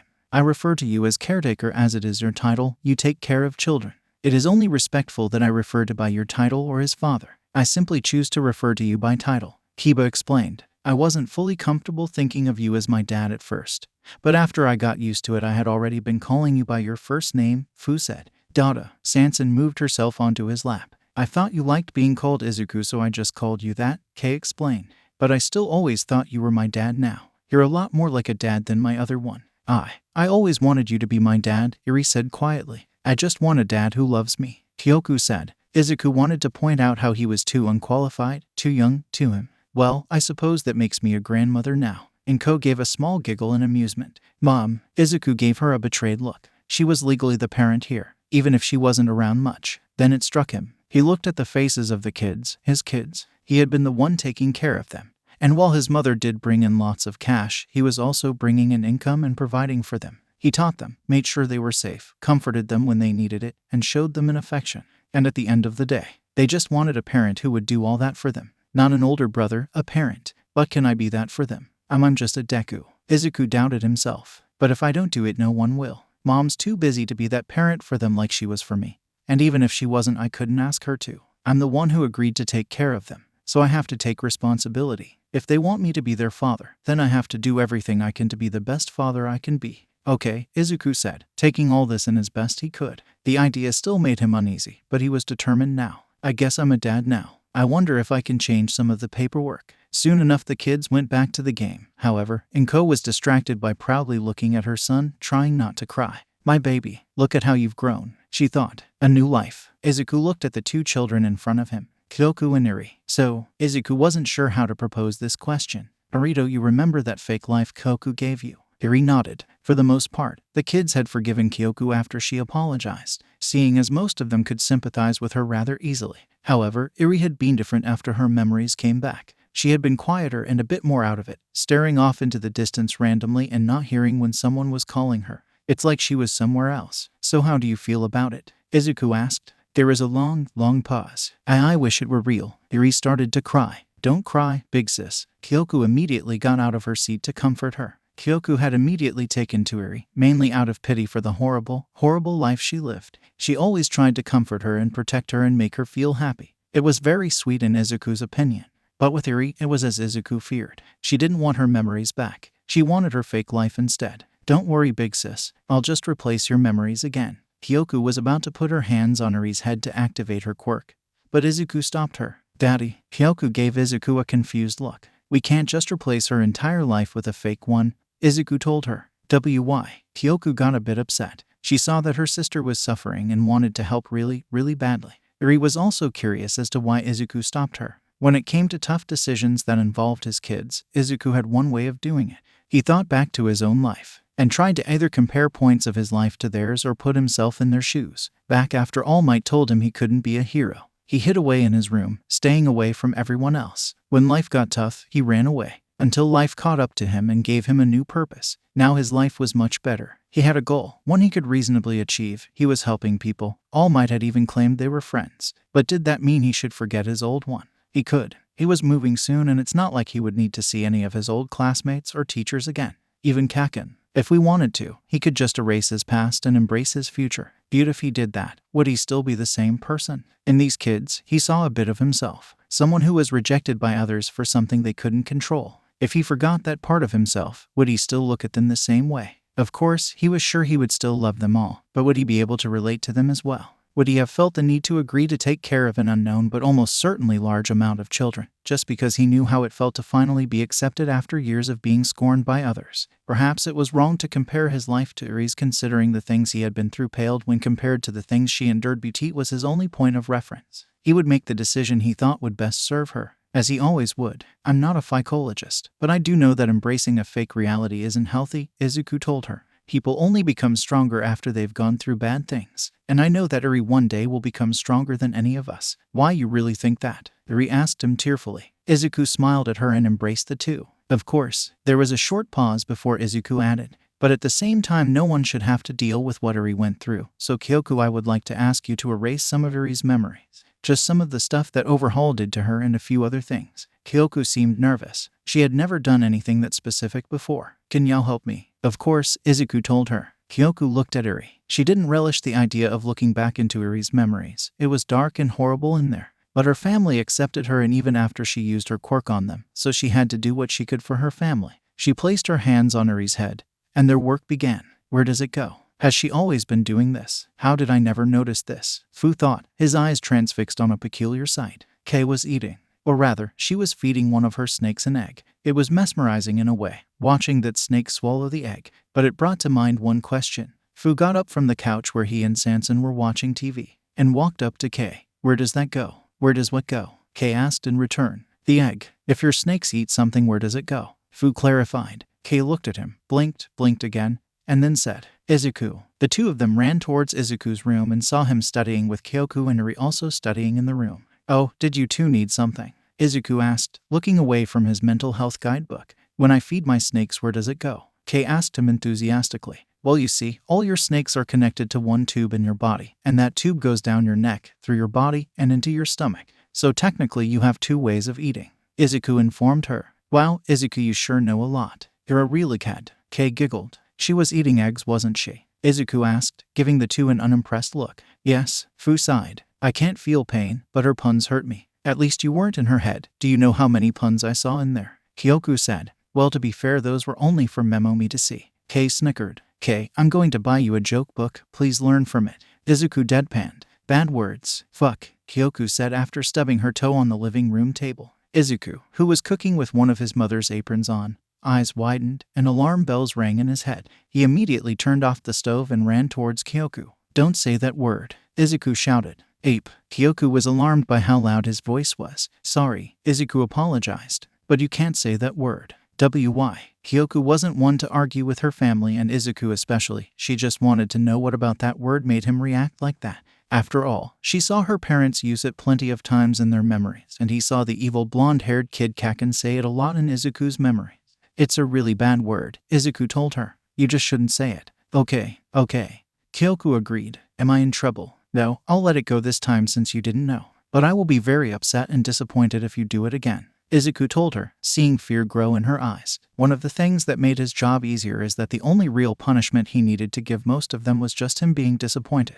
And whatever you do, Izuku continued, you can't let any of your siblings hear you say, fuck, came a familiar voice from the ceiling. The two of them froze, and looked up on the ceiling to see Sanson stuck to it, looking down and smiling at them. Fuck, the slime girl repeated with a smile. There was a short pause, before Izuku just sighed and facepalmed. Of course that's one of the words she's able to understand easily. Secrets. No way. Kyoku refused. Izuku and Eri had gone on a walk, with Eri being the most introverted child here. Izuku felt he needed to make sure she went outside and got some sun every now and then. Kyoku was going to go with them. However, the rest of her siblings insisted that she stay. Why? Because since she looked into both Izuku and Eri's memories, she knew all their secrets. Why not? Kiba stomped her foot lightly on the floor, still making the floor creak and bend with her strength. Daddy made me promise not to tell anyone about what I saw in your memories without permission, Kyoku told them. And even if I could, you don't want to know what was in Eri's memories. Why? Is it really bad? Kei asked, looking concerned. She knew that Eri's life before meeting Izuku was rough and that some bad men used her for something bad. Like that guy who used her to rob places. But was it that much worse? We've all been through a lot of tough times, Fu pointed out. And we've all been through a lot of pain. What you've been through is nothing compared to Eri, Kyoku said seriously. It's bad. It's really bad. Even all the sad stories on TV aren't as bad as what happened to Eri. That actually surprised them. Characters on TV as typically had really sad backstories. So if Eri's backstory was really that bad? Kei frowned, her eyes growing anxious and concerned. Eri was the person who helped bring her into this family. The person who sympathized with her even after she used her quirk on Izuku. Her precious little sister. Izuku let me get rid of some of the bad memories, but she still has a lot of them. And a lot of the bad feelings. Kyoku nervously played with her hair. Izuku said that going through bad things can make you a lot stronger and that once the bad things are over you can make your life a lot better. Really? But if it's really bad, shouldn't she just forget it? Kei asked. Yeah, Sanson agreed. She didn't like it when her siblings were sad. If bad memories were hurting her, then the bad memories should go away. What a foolish question, Kiba spoke out, making everyone look at her. It is clear that the caretaker's wisdom is lost on you. What do you mean? Kyoku asked her. Simple. While my infinite resolve comes from countless eons of my everlasting life, the hardships I've been through have done nothing but harden my resolve. To forget those would be to lose a part of my own will, Kiba declared. And it would lessen my gratitude for the things I have today. And that would be sacrificing today's happiness to forget yesterday's sadness. To put it in simpler, non-crazy terms, she's saying all the bad things she went through are the reason she's so determined today, Fu explained. And while I know it's kinda hard for me to relate to you, you know, because it's harder for me to feel things. But I felt bad about things before, really bad. Flashback. Get out, shouted a woman as she threw Fu out the door of a house. Fu fell to the ground, and while he felt no physical pain, he was still crying.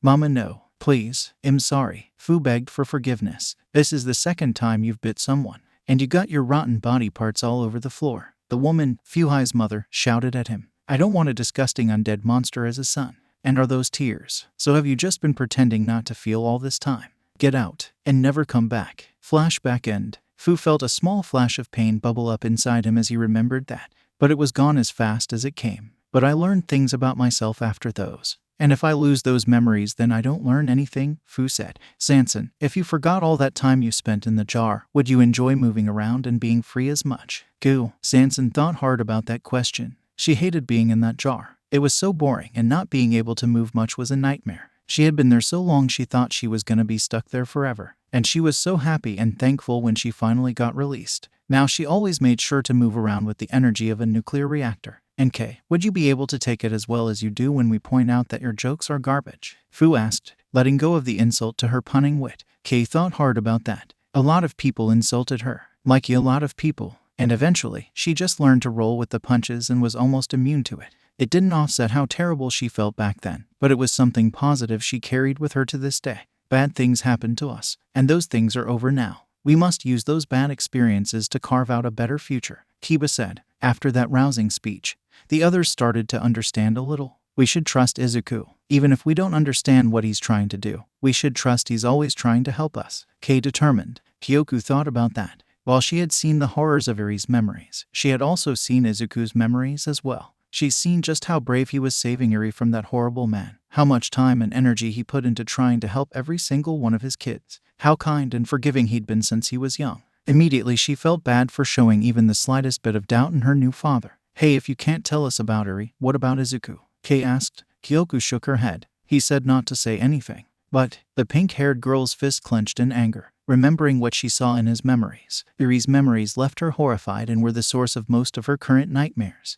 But Izuku's memories just left her enraged. Logically speaking, Iri's memories should make her angrier, seeing as the things done to her were much worse. However, the small child couldn't view Overhaul as human. It didn't help that when she saw people's memories, she saw it through their perspective, meaning she only saw Overhaul through Iri's eyes, making it easier to just think of Overhaul as a monster. A single monster that was stopped and had gotten what he deserved. The people that tormented Izuku were numerous and very human. She was infuriated that what seemed like the entire world hated Izuku, for no other reason than he didn't have a quirk. Not a single person tried to help him or do anything to stop the torment. Iri's memories had taught her what kind of monsters lurked outside. Izuku's memories taught her the world was cruel, and her own memories, and that of her siblings, enforced this narrative. Daddy's strong too, Kyoku said in anger, and he's gonna keep getting stronger. Meanwhile, with Izuku and Iri, the two walked through the neighborhood, taking a route that would deliberately avoid Bakugo's house. Izuku hasn't talked to Bakugo in a long time, and now that he was moving, it was possible that he may not talk to him for a while longer. It wasn't possible that they'd never see each other again. After all, Inko and Mitsuki were still good friends and kept in contact with each other, and he knew Bakugo signed up for UA, and had no doubt he was going to get in and become a hero, meaning he was probably going to see him on the news someday. But Izuku didn't have it in him to talk to him again. Every time he thought about it, bad memories came up that he had been working very hard to repress. One day he knew he and Bakugo would talk again, hopefully when he was ready. Iri, Izuku said suddenly. Iri responded, still keeping a tight grip on his hand as they walked. You're doing really well, Izuku praised her. You went outside with almost no hesitation this time. Iri nodded. Izuku. Yes, Izuku said. Do you like going outside? Iri asked him. Not really, Izuku answered honestly. Before I met any of you, I stayed inside almost all the time. Then why do we go outside a lot? Iri asked. Well, there are a lot of things to do outside. You can go to the park, the arcade, go out to eat, and a lot more, Izuku said. And it's important to get some sunlight and fresh air. Iri paused for a moment to take in what he said, before responding with, Then why didn't you like to go outside? Well, I wasn't the best at dealing with other people, Izuku explained, downplaying how those other people treated him, so I stayed inside to avoid them. There was a short pause before Iri continued. Kyoku said that everyone but our family are cruel and mean, Iri told him. Izuku blinked, shocked for about a second before he realized just how much sense that made. After all, her only experience with other people besides their family was her previous abusive family and all their memories, which mostly consisted of other people being terrible. I need to find her some friends actually, not that I think about it. I should probably find all of them some friends outside the family, Izuku thought. Actually, considering my own lack of friends, I may need some help with that. Well, Kyoku has only really ever seen bad people outside our family, but there are good people, like All Might, Izuku told her. Iri didn't respond. One day, you and everyone else will make friends, and you'll all play together and be happy, Izuku continued. Iri kept quiet. If Izuku said that it would happen, then she had to believe him, and try her best to be ready for that day. Izuku looked at the sight before him in disbelief. He had been taking an early morning jog and found it had been raining. Still, no pain to gain, so he put on a raincoat and some boots and started running. However, during the middle of his jog through the park, he found something he really should have been expecting by now. In front of him was a small child, about 6, with black hair, a pair of shorts, a white shirt, and a hat with 2 spikes on it collapsed in a bush. Immediately Izuku looked around, wondering if the boy's parents were anywhere around. Of course, there was no one around. After making sure he wasn't kidnapping a child, he immediately scooped him up and ran towards his house. He's in bad shape, he's shivering a lot. How long was he out in that rain? And he looks like he hasn't eaten in a while too. Izuku ran as fast as he could. He needed to get home so he could help this kid. The next day, Koda opened his eyes slowly, blinking at the light flooding his eyes. Oh, my body hurts, he groaned. His body was sore and moving even just a little was a strain on his little body. He looked around to the best of his ability and saw that he was in a bed. He was covered by blankets and there was an IV drip attached to his arm. Where am I? I passed out in the park. Did someone bring me to the hospital? This doesn't look like a hospital. Kota was confused and tired. So very tired. He closed his eyes, fading in and out of consciousness until eventually he gave in and passed out. There was nothing. Kota stood in a black void. The only things along with him were 2 body bags. Kota stared at the bags, his body frozen by the many emotions running through him. Anger, sadness, fear, betrayal. He just stared at them for a while, until his body moved forward, but he wasn't controlling it. Dread grew inside of him as he moved closer to the bags. No, stop. Stop moving. Kota's body grabbed the zippers of the body bags and started opening them. Stop. Kota gasped and jolted upwards, only to be met with pain. Kota fell back down onto the bed and started freaking out, moving around despite the pain, hyperventilating all the while. Mama, Papa, Kota cried, tears following down his face. Then, Blue Goo suddenly came from seemingly nowhere and moved on top of him, retaining his body and keeping him from moving. Sanson's head formed right in front of Kota's face. Beast. After a while, Kota started breathing normally again. Where am I? Who are you? Kota asked, still panicking a little. Sanson. Sanson stated her name. Sanson, Isis, that your name? Kota asked. Sanson nodded. Okay. Where am I? Kota repeated. Wom, Sanson answered. Wom, where's Wom? Kota asked, confused by Sanson's way of talking. Where? Sanson said. Where? Where what? Kota was getting a little frustrated at the lack of proper communication going on. She was also still wrapped around his body. Part of him wanted to tell her to get off, but her cool slime did feel kinda nice on his sore fevered body. However, before things could go any further, the door opened and Izuku walked in with Eri and Kyoku behind him.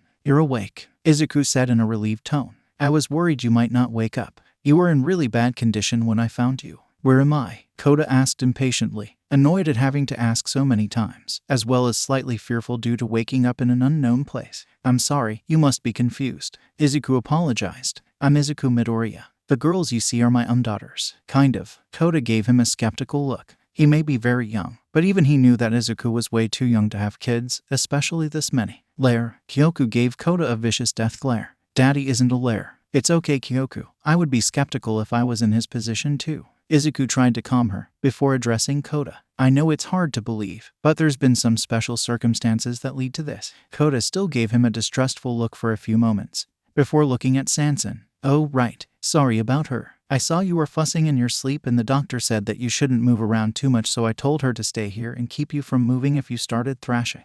Izuku explained. Sanson, you can get off now. Good work. Sanson nodded and unwrapped herself from Kota's body and oozed over to Izuku, slithering up his body and winding around his neck like a scarf. I did good. Sanson rubbed her face against Izuku's cheek. Yes, you did. Yes, you did. Izuku praised her while petting her head. And you're speaking so well today too. You just need to learn to not use the W's so much. Kota stared at the 4 of them for a few seconds, before deciding that now was the time to leave. He pushed himself up and immediately remembered the pain.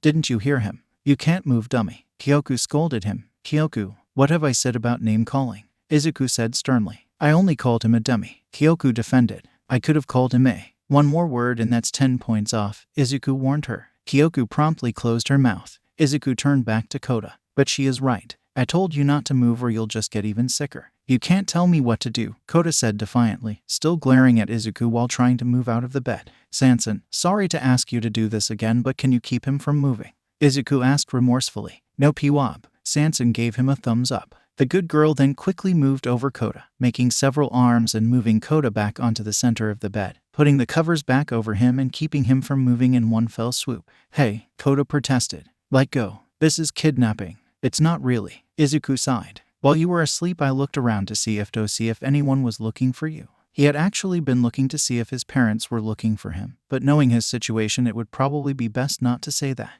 I found your info online. Kota Izumi, age 6. You ran away from home a while ago and your guardians have been looking for you. Izuku explained. I got in contact with the Pussycats and they said they would be here to pick you in a few days, and until then you'll be staying here. No, I don't want to go back. Let me go. Let me go. Kota tired, but he couldn't even really struggle against Sanson's goo. Izuku looked at Eri and Kyoku. Could you two go play with your siblings? But Kyoku and Eri didn't like leaving Izuku's side. As such, they were basically attached to Izuku's side. Please, Izuku insisted, giving them both a begging look. Izuku didn't ask them for much beyond behaving themselves, so all the kids felt inclined to do as he said whenever he asked something. Kyoku and Eri especially. After some hesitation, the two nodded and left the room. Izuku walked towards Kota, stopping once he reached a close but still respectful distance. He didn't want to make the poor boy any more uncomfortable than he was already. If you promise not to keep struggling, then I'll tell Sanson to get off of you, Izuku told him. I don't want to have to restrain you like this, but I also don't want you to hurt yourself. Just let me go. Kota continued to struggle with no progress. Izuku waited patiently, sitting on his chair a few feet away. I feel bad for having Sanson stay here. I know she likes moving around after all. Hopefully, he tires himself out soon. An hour later, as it turns out, Kota was not a boy who was easily discouraged, as he continued trying to struggle for the next hour. And given the fact that his body wasn't actually moving, he wasn't actually using much energy, so it took him a while to tucker himself out. In the meantime, in order to entertain Sanson, Izuku had set up a table between them and the two of them started playing tic-tac-toe, Sanson making a hand and stretching it over to play. So I guess this confirms that she doesn't have to make a head to see, Izuku thought as he made another X. So does that just mean she can see using her entire body? I'll have to ask her later. I won, Sanson cheered, using her arm to show her excitement. Izuku was letting her win some of these, of course. He loved seeing her get excited. As he got ready to start a new game, Kota spoke. Fine, I give up. Just get her off of me. Kota sighed in defeat. Did he stop moving? Izuku asked Sanson, who in response turned her hand into a head and nodded. All right, you can go play with the others now, Izuku said. Sanson smiled and untangled herself from Kota before bouncing out of the room. No bouncing in the house. You'll break something, Izuku called after her. After a few moments, Izuku sighed and looked back at Kota, who was glaring at him. Are you okay? Izuku asked him kindly. I'm sorry that I have to keep you here, but you could get seriously hurt otherwise. I'm fine, Kota insisted. Achoo. Immediately Izuku gained a concerned expression, and he put his head on Kota's forehead. A fever, just as I thought, Izuku said. Kota was about to tell him to get off when suddenly he got a case of déjà vu. The way Izuku held his hand on his head, and the look on his face, and even the words he was saying reminded him off. Izuku took his hand off him and walked to the door. I have to go make lunch. I'll make you some soup and get you some medicine. I don't need. Grrrr. Kota's face went red with embarrassment, as his stomach protested what his mouth was saying. In truth, Kota was more than hungry. He was starving, but he also really didn't want to take anything from this Izuku guy. However, the pain in his stomach reminded him of what little choice he had in the matter. Fine, Kota said begrudgingly. Izuku gave a soft smile. At least I don't have to try and force him to eat. K, could you come here please? Izuku called out to the living room. K. Kota wondered who this K person was. After a few moments, the snake-haired girl ran into the room. Yes, Dad, K asked, a big smile on her face. When did she start calling me that? Izuku shook his head. Could you watch Kota while I prepare food for everyone? Okay, can I have something with eggs in it? K asked, her snakes hissing with excitement. Not today, maybe tomorrow, Izuku said. It's okay. The longer I wait for eggs, then the yummier they are when I have them, Kei said, repeating something Izuku once told her. Izuku smiled back at her, before petting the snakes on her head a little. That's right. Thank you. No problem. I'm a rock-solid pick, Kei giggled. Moving on to rock puns, at least you're adding some variety. Izuku tried to cringe at the terrible puns to come. With that, Izuku left for the kitchen, and Kei hopped on Izuku's chair. Hi, my name's Kaseki Midoriya, but you can call me Kei. Kei introduced herself. What's your name? Kota was caught off guard by both her attitude and appearance, and so all he said was, Ooh, you okay? Snake got your tongue? Kei asked him jokingly, her snakes cackling in delight. Are those alive? Kota asked. He'd never seen a quirk that gave someone living snake hair. It was cool but also kind of worrisome. Kind of. Kei shrugged. She moved a finger up to her hair and started petting the snakes. It's like they're part of me but also not. Izuku says it's like having multiple personalities, but I don't know what that means, and when he tried to explain it I got confused. That didn't really answer Kota's question and only left the boy more confused. Anyway, you never said what your name is, Kei reminded him. It's Kota. Kota Izumi. Kota introduced himself. Cool, what's your quirk? Kei asked him. Mine's turns people to stone when they look at my eyes. That's dangerous, Kota thought until he remembered he can't see her eyes through the visor she's wearing. Kei frowned a bit at his initial panic, but quickly went back to her default happy state. Don't worry, I won't turn you to stone. This visor stops my quirk, Stone Cold. My control over my quirk, Rocky, and I kept accidentally using it on people by Miss Snake. Stop, Kota groaned. Please stop. Your jokes are terrible. Oh, not another one, Kei complained. One day I'll find someone who likes my puns. I doubt it, Kota deadpanned. Kei perked back up again. So what's your quirk? Why, so you can make more bad jokes? Kota asked her rudely. No, so I can make more awesome jokes, Kei corrected him. I'm definitely not telling you my quirk, Koda responded. Kay pouted for a moment before she got an idea. Okay, let's play a game. A game? Koda repeated skeptically. You tell me your favorite food and I'll see if I can guess your quirk. Kay said. What does food have to do with quirks? Koda asked. Lots. Izuku says that quirks can make someone really like a food or really not like a food. Kay explained. Like how I love eggs because of my snakes, and how Fu loves meat because he's a zombie and Eri loves apples because she's part unicorn. Unicorns aren't real, Koda pointed out. Yes, they are. Eri has a horn, so that means she's part unicorn. Kay responded. Lots of real animals have horns. Maybe she's part bull or something. Koda said. But Eri only has one horn, and unicorns are the only animals that have one horn. So Eri's part unicorn. Kay crossed her arms and smiled proudly at her foolproof argument. Koda tried to come up with a rebuttal, but he realized he didn't know any animals with only one horn. There are other animals with one horn. Do you know any? Kay smirked smugly. No. Koda looked away from her, embarrassed and refusing to admit defeat. Then I win. Kay stood up proudly in the chair. Now tell me your favorite food. Tch sushi. Koda answered hesitantly. Okay, sushi. Kay concentrated on trying to figure out his quirk. Sushi's made of fish, though you have a shark quirk. No, Koda responded. How about a whale quirk? Kay asked. Do I look like a whale? Koda gave her an are you serious look. Is that a no? Kay asked. No, Koda answered. How about sometime later? What about? It's water, Koda shouted in frustration. My quirk lets me shoot out and control water. Oh, Kay pouted in frustration. I focused too much on animals. I didn't even know that many animals ate fish, Koda admitted. I like animals. I want to take care of them when I get older, Kay said enthusiastically. What do you want to do when you get older? Why do you care so much? Koda asked her in return. Why do you keep asking me all these dumb questions? I don't know. I guess I want to know more about you, Kay admitted. I don't know anyone else other than my new family. And all the people besides my new family are really mean. But you're kind of nice. There were a lot of things in what she just said that left him confused. Mostly the last thing she said. You think I'm Nasa? Yeah, most people call me ugly when they see me. Or scary. Or a lot of other bad things. And when they find out what my quirk is, they call me a monster, Kay said without losing even a hint of her cheeriness. But you didn't call me any bad things. So you've been nice to me. That's not being nice. All those other guys are just jerks, Koda pointed out. He may not be the nicest person around, but even he knew it was rude to call someone a monster. How could this girl say all that with a smile on her face? Izuku says that too. He says I should ignore them because they don't know what they're talking about. Kay repeated what Izuku said. Well, he's right. Koda didn't think that Kay was particularly pretty or easy to look at, and he'd be lying if he said he wanted her and her snakes to get much closer to him. But judging someone because of their quirk was dumb in his opinion. Quirks are dumb, Koda muttered. Before Kay could respond to that, Izuku came back into the room. Food's done. Since I was making soup for Koda, I decided to make some for everyone else too, Izuku explained. Okay. Kay hopped off the chair and ran to the door before looking up at Izuku. Is Koda gonna eat with us? Well, he can't move too much, so I don't think he can make it to the table, Izuku said. That irritated Koda. It's not like he wanted to eat with everyone, but he didn't like someone saying what he could and couldn't do. I can get to the table, Koda protested. He tried to move again only for pain to shoot through his body, stopping him completely. Don't move, Izuku told him. If you want to eat with everyone, I can figure something out. Izuku made his way over to Koda and carefully he picked up the small child and took him into his arms. Koda wanted to object to being handled by Izuku, but something about the way Izuku held him was pleasantly familiar. It was warm and comfortable, disarming in a way Koda couldn't put his finger on. He only snapped back to reality when Izuku set him down in his chair. Wah! Koda looked around and saw all the other kids staring at him, and there were more kids than Koda had been expecting. Not including Izuku, there were 6 in total. He's rather plain looking. Kiba inspected him. I don't think he's plain, I think we just look weird. Fu deadpanned. HMPH. Kyoku pouted and looked away from Koda. Her disdain for him was very evident. Guys, you should introduce yourselves first, Izuku told them.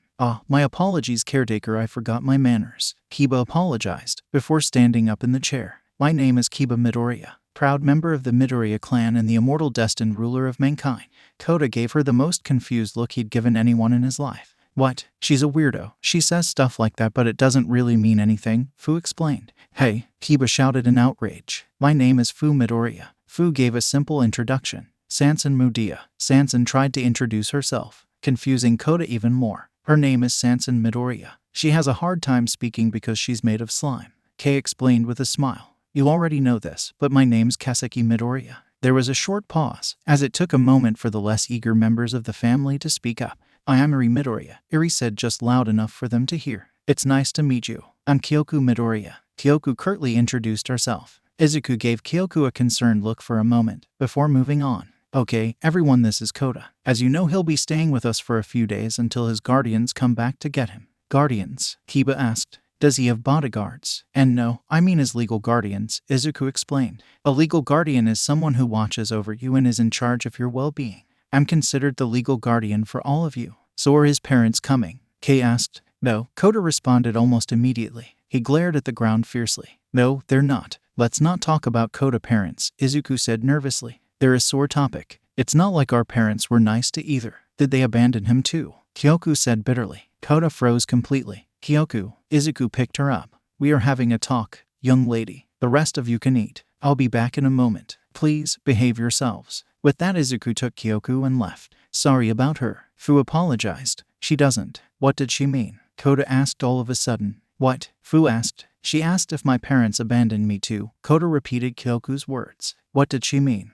Oh, well, most of our parents didn't want us after our quirks came, Fu explained. So they threw us out. Threw you out. But I thought Izuku was your dad. Koda was really confused. Caretaker found us and decided to take care of us. We are not related by blood, but he adopted us and serves as our father. Kiba explains. Adopted? Koda asked, not knowing what that word meant. You don't know what adopted means? Kei asked, reckoning a head shake from Koda. Well, if a mommy and daddy don't want their child, someone else can take them and become their new mommy or daddy, or both. Wait, mums and dads can leave their kids? Koda asked. While this was common sense to most, this was news to Koda. As far as he was concerned, parents had kids and they took care of them until either the kid got older or the parents died. Hearing that parents could just leave their kids bewildered him. He couldn't imagine his parents just leaving him. But they did, Koda thought. They choose their stupid hero jobs over me. They abandoned me. Are you okay, Koda? Kei asked him with concern in her voice. Huh. Koda was snapped out of his thoughts. He felt something wet on his face, and after bringing his hand up to his cheek, he realized he had been crying. His face turned red from embarrassment and he quickly tried to save face. I'm fine. Let's just eat already. Koda quickly tried to go for his food, but he moved a bit too fast. Oh, the other kids shot Koda some more concerned looks, but eventually moved on and started eating. The next day, Koda felt a lot better. All that top-of-the-line medicine, soup, and lots of bed rest had done their job properly. And while Koda wasn't fully healthy again, he did feel well enough to move. Izuku still made him stay in bed for the most part, and unfortunately, there wasn't a lot for him to do while bedridden. And so that's what led to where he is right now, watching Izuku and Iri do Iri's quirk training. Just remember that video of that river I showed you, Izuku told her. Just imagine a slow stream. Koda watched in silence, confused as to why Izuku was handing her an apple core. Iri clutched the apple core tightly and took a deep breath. Her horn grew, and energy started cascading over her. The apple core slowly started regrowing. The eaten parts of the apple it once was. MMMRRR. Iri tried as hard as she could to tame her quirk, trying to keep it from running rampant and going out of control. She imagined that river Izuku showed her on the computer. She tried to slow the stream. Koda watched in awe as the apple slowly but surely put the apple back together. Once the apple was mostly restored, however, Iri's grip on her quirk started to slip. Once Izuku noticed her horn growing even more, he saw the apple coming back faster. He took a metal ruler and slapped the apple out of her hand. I can't control it, Iri said as she started to completely lose control. Koda's eyes widened as Iri's energy started growing and getting more wild and erratic. He inched back on the bed, sliding further away from her. Iri, you can stop now. Imagine a dam. Imagine the river stopping,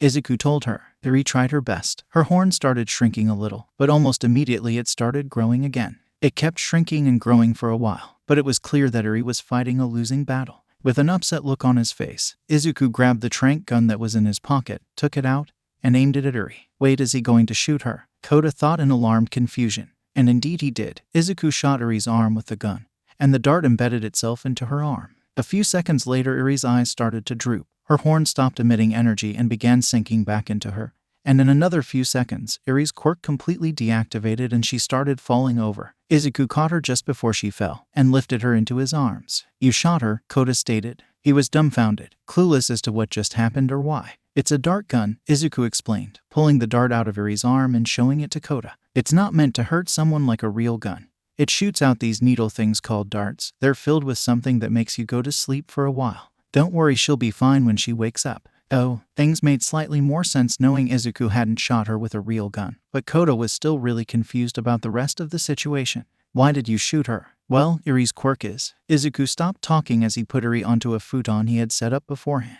After he finished putting Iri to sleep on the futon, he got up, moved his chair over to the bed, sat down, and faced Koda. What do you think of quirk bias, Koda? Izuku asked him. I don't know what that is, Koda answered simply. Oh, right, sorry. Izuku blushed with embarrassment. Quirk bias is when someone judges someone else because of their quirks. Some people think people are bad if they have scary quirks, or they think someone is better than others because they have a strong quirk. Oh, that. Koda's tone was bitter and his eyes gave away his disdain for the concept. It's stupid. Quirks are all stupid, but quirk bias or whatever is even dumber. Izuku sighed with relief. He had gotten the answer he hoped for. Now he could tell him. Okay, Iri's quirk is it's complicated. As long as it's a living thing like a human, plant, or animal, she can return it back to how it used to be. Izuku tried to explain it in the simplest way possible. Like if someone bit an apple, she can make the apple whole again, or if someone is hurt, she can make them healthy again. Iri has a hard time holding back her quirk, and if she touches someone while her quirk is at full power, they go back to before they existed.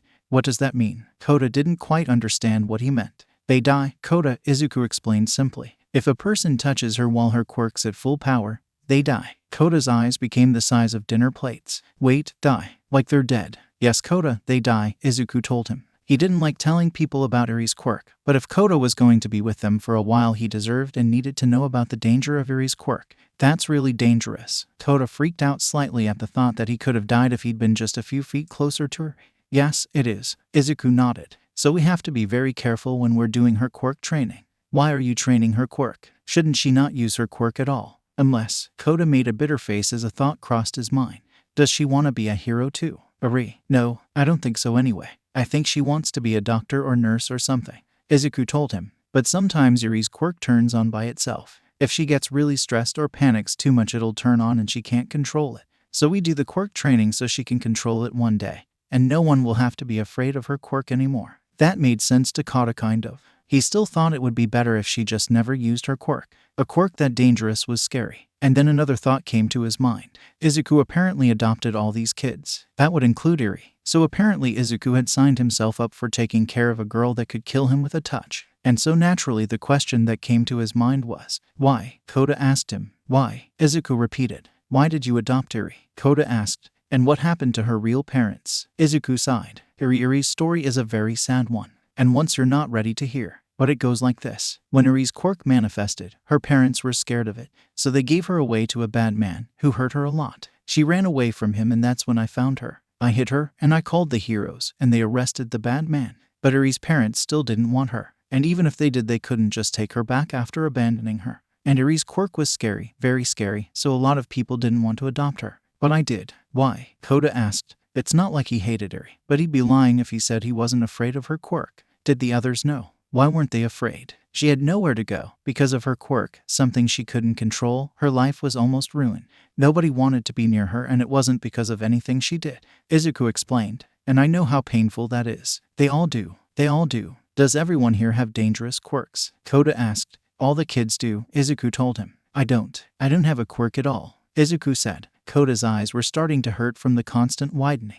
This was a lot for him to process. Since when could people not have quirks? The world has a very limited view of what quirks are okay, and what quirks are not, Izuku explained. And if you fall into the second category, then the world will hurt and shun you. Koda thought about that. He knew the world was cruel. It had taken his parents from him after all. But his parents made the choice to leave him behind. These people didn't have any choice. That just made the world seem a little bit darker. What do you think of heroes, Koda? Izuku asked him. Koda's face almost instantly tightened into a scowl. I think they're stupid. Heroes and villains all show off their flashy quirks and kill each other for no reason. Izuku frowned. I guess from his point of view, with such a limited view of the world, it does seem like all that violence is happening for no reason. Maybe if I can explain it just right. After a bit of thought, Izuku spoke. Koda, why do you think villains exist? To fight heroes, Koda answered. Izuku shook his head. That's not why. Villains exist because there are bad people. Bad people who want to hurt others. Why? Koda asked. Well, sometimes they want to steal things from them for money, or sometimes they just want to hurt people because they like hurting people. It wasn't a completely accurate explanation, but he would learn the nuisance as he got older. Heroes exist to protect people from those villains. Without heroes, those people would be free to hurt people all they want. They'd kill a lot more people, and no one could stop them. Why don't people just use their quirks to stop them? Koda asked. Izuku shook his head again. If people could only use their quirks to defend themselves, then that would make quirks even more important. The world would completely revolve around quirks, and people with weak quirks or quirkless people would suffer even more. Koda frowned as he imagined the world Izuku was describing. The world was already obsessed with quirks. All he heard was quirk this, quirk that. If the world became even more obsessed with quirks, do you see why heroes are necessary now? Izuku asked Koda. Koda didn't answer. He couldn't find an argument to counter what Izuku said. It all made sense, at least more than before. But he just couldn't let go of his outlook. He wasn't ready to. Izuku took a deep breath. He was about to approach a sensitive topic, and one he himself probably shouldn't get involved in. But now seemed like a better time than ever. Koda, your parents didn't die for no reason, and they didn't abandon you. Izuku told him. They died so a dozen other little boys and girls didn't lose their parents. Koda remained silent, looking away from Izuku. The two sat in silence for a while, until, crash, the sound of something breaking the living room reached their ears. Izuku face-palmed. Oh, please don't be Kiba again. Koda, just rest. And try to think about what I told you. Please. With that, Izuku ran to the living room, leaving Koda to his thoughts. Later that night, hey, Koda was woken from his sleep by someone's voice. Koda groaned. He didn't want to wake up. Turning out thinking was tiring if you did it a lot. Wake up. The voice whispered. Koda felt whoever it was calling him shake him a little. Go away, Koda told them. Giorrar, wake up or I'll make you think you're a plant. The voice whispered angrily. Koda thought about that for a moment. It sounded ridiculous, but if all the other kids here had powerful quirks like Izuku said they did, then they probably could do something like that. Deciding he'd rather not be a plant, Koda opened his eyes. Turns out the one waking him up was Kyoku, and she did not look pleased. Although to be fair, Koda only ever saw her frowning, so apparently she just really didn't like him. Come with me, Kyoku told him. Koda didn't really want to follow her. He was tired and wanted to go back to bed. Plus this girl was mean and he didn't feel like going anywhere with her. But on the other hand, she could make him think he's a plant. Koda decided to get up and follow her, leaving the room and entering the living room. Sanson and Fu were watching TV. Sanson was copying the heroes on TV, while Fu was writing things down in a notebook. Fu looked at them for a moment with his constantly neutral expression. Why are you two up? Why are you up? Koda asked in return. The pussycats, Izuku. And back when they were alive, his parents had all stressed how important it was that he sleep at night. And it seemed like Izuku had a similar mentality towards all the other children, so why were these two up? Our bodies are weird, so we don't need sleep, Fu explained. We can sleep, but Izuku doesn't force us to. But you guys definitely do need sleep. So why are you up? We're just gonna talk for a few minutes, and then we'll go back to bed. I promise, Kyoku told Fu. Fu squinted at Kyoku, trying to decide whether or not he believed them. Izuku typically trusted him as the reasonable one to keep everyone else in line. But still, if it was just a little bit. Don't take too long, or I'll tell Izuku. With that warning given, Fu turned back to the TV and to his notes. With that, Kyoku led Koda into the kitchen, where she finally stopped. She turned to him and gave him a very serious look that most adults would have found more cute than anything else. I don't like you, Kyoku told him. I know. Koda crossed his arms, trying to look tough. You're rude to Daddy even after he saved you. He would have died if he didn't do that, you know, Kyoku pointed out. Koda's expression actually turned a bit sheepish. He knew he had been in bad shape, but he didn't know his life was in danger. He already felt kind of bad after seeing how nice Izuku was, but now he felt really bad about how mean he was. And he gave you food, let you sleep in the bed, and treated you nicely, Kyoku told him. Okay, I get it. Koda lashed out. But, Kyoku said, her tone suddenly changing to a slightly more patient one. I looked through your memories, and I'm sorry I was mean to you too. Read my memories, Koda asked, ignoring the apology in favor of the more interesting and possibly frightening part of that sentence. Yes, my quirk let me see and change memories, Kyoku explained, so I know about your parents. Yeah, as so what? Koda put back on his tough guy persona, the mention of his parents snapping him out of his guilt trip. So I'm sorry, it must have hurt losing them. If I lost Izuku. Kyoku didn't finish that sentence. She wiped away a few tears forming in her eyes at the thought of losing Izuku after finding him. But I can help you. Help me, Koda repeated, not sure where she was going with this. I don't need help. Yes, you do, Kyoku shouted. You're so mean because you're angry, so maybe if you're not angry, you'll be nice. And how are you gonna do that? Koda pouted. Well, you're angry because your parents died. So you'll stop being angry if you can't remember your parents, Kyoku explained. Koda's expression fell as she slowly realized what Kyoku was suggesting. I'll erase all the memories of your parents, then you can live here and Izuku can be your parent. Kyoku laid out her plan, of course not seeing the several issues with it. But to Kota, the plan sounded solid. All the pain and sadness he felt, the betrayal, the confusing, complicated thoughts, all of it would be gone, and things could kind of go back to how they used to be. Izuku was a nice person and he clearly cared for these kids as his parents cared for him. It could work, if not for one problem. He really, really hated that idea. The thought of all the memories of his parents disappearing. His parents just completely disappearing from his mind. He hated it. No, Kota said in a low voice. What? Kyoku was taken aback. She clearly was not expecting that answer. I said no, Kota said, louder. I don't want to forget my parents. Why? Kyoku asked him, mad that her perfect plan hit a snag. You kept saying that they abandoned you, that they left you, and that you hated them. That was another thing about Kota that made her angry. She had to look and work to find a family that loved her, and he was just born with one. He was born with a family that loved him, and after they were gone he became ungrateful of what he had. Sure, Izuku told her he was angry and confused about his parents dying. But even if Izuku died, while she would be extremely angry and sad, she would never say anything bad about him. Why, yeah, well, Kota felt what he wanted to say. It was stuck in his throat, but he just couldn't say it. What? Why don't you want to forget people you hate so much? Kyoku asked. Because I don't hate them, Kota shouted, tears sliding down his face. I don't hate them. I was wrong. I miss them. I don't want to forget. I want them back. Kota started crying. All his pent-up sadness, which he'd been covering with anger, was now rushing out like water coming from a broken dam.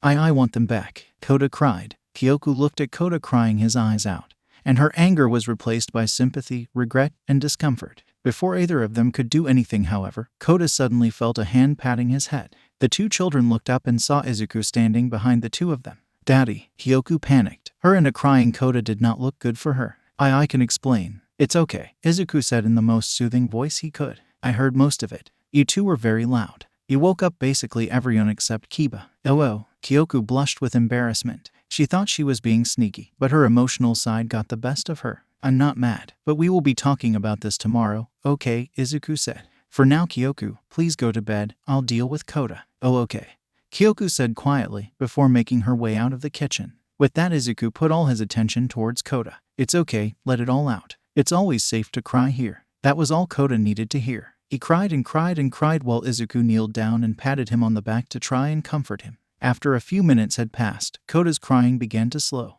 To miss them, Kota admitted. I know, Izuku told him. I said all those bad things about them. I didn't. I know, Izuku said. We all say stupid things when we're angry. It's okay. No one is mad at you. The crying and comforting continued for quite some time, until Kota was quite frankly too physically and emotionally exhausted to keep going on. Once Kota tuckered himself out, Izuku took him and laid him in bed. The next morning, when Kota woke up, he was immediately met with warmth. Something or someone was next to him. He opened his eyes and was immediately met by the visor of Kei. You're awake, Kei exclaimed excitedly.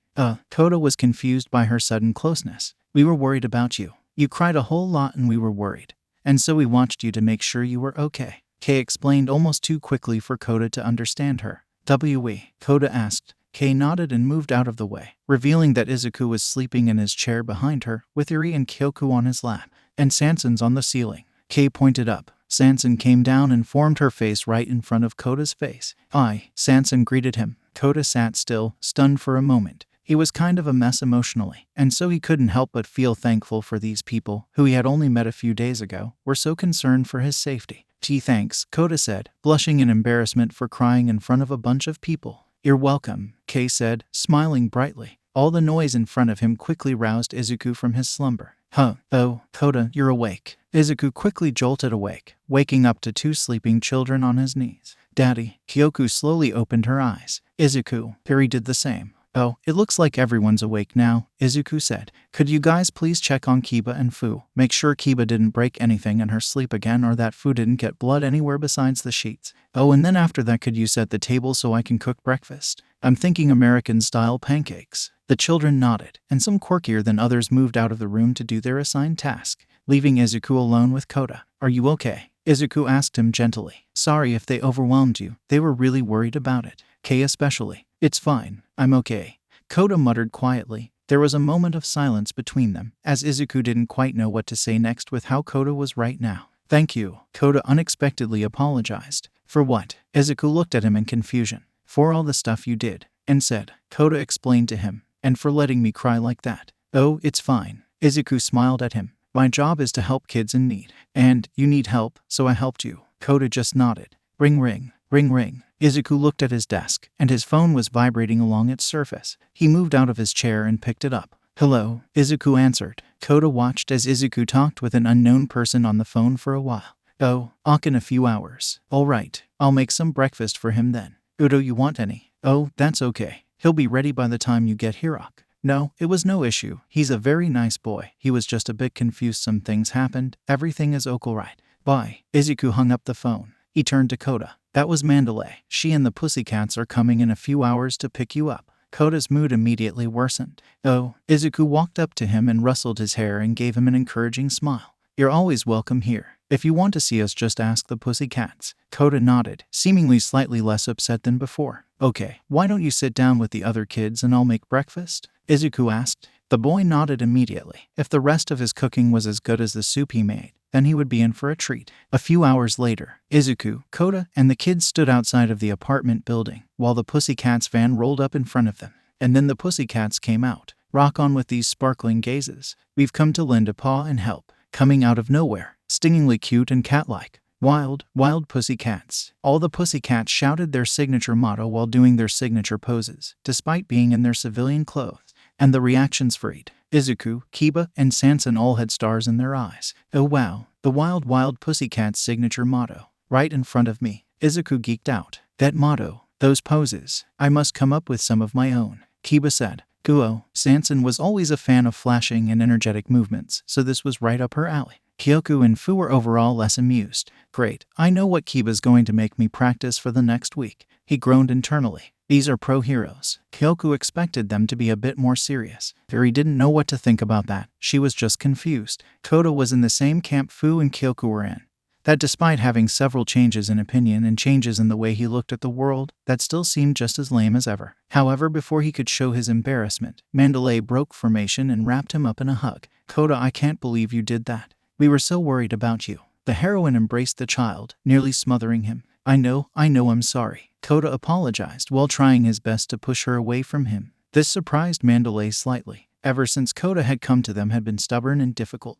This was the first time she had ever heard him apologize for anything. After thoroughly checking to make sure Kota was completely unharmed, Mandalay moved on, allowing the other pussycats to fuss over the boy, much to his chagrin. Mandalay walked up to Izuku and gave a grateful bow. Thank you for finding and taking care of him. If he had died before we found him, I would have never been able to forgive myself. No, it's fine. I just did the right thing. He was very well behaved, Izuku said, trying to keep his composure and failing. Really? Asked Mandalay, not buying that Kota had been well behaved for a bunch of strangers he'd just met. Well was a little. Izuku tried to find a way to phrase it.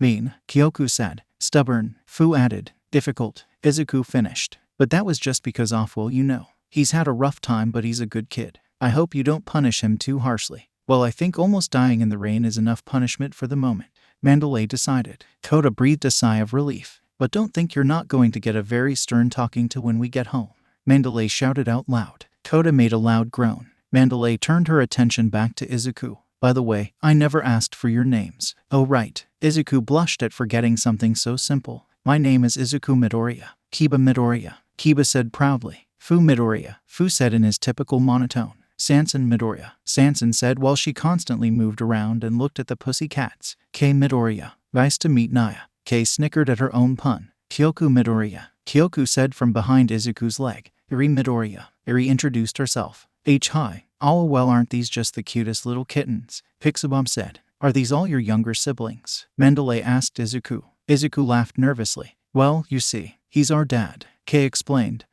All the pussycats went wide-eyed and looked at Izuku in confusion, hoping for an explanation to that very strange claim. It's a very bizarre, complicated and long story that I will probably have to keep explaining to people for the rest of my life. Izuku sighed. He was going to need to find a better way to explain all this. But let's just say I adopted them all due to some rather strange circumstances. I get it, Ragdoll said. I still have a lot of questions, but I'll hold my tongue for now. Pixie Bob said. Mandalay, we have to go. We still have to report for work within the hour. Tiger reminded them. Right, Mandalay frowned. Unfortunately, due to their job, they didn't always have time to watch Kota, which is how he managed to run away in the first place. She looked at Izuku, and then suddenly she got an idea. Midoriya, I know you've already done so much for us already, but can I ask you something? Mandalay asked him. Oh, of course, I'd be honored. Izuku jittered. We're rather busy sometimes, and we don't always have time to look after Koda. Would you mind babysitting him from time to time? Mandalay pleaded. You seem to be a good influence, and he could use some friends. Izuku smiled. Why yes, I'd be more than happy to.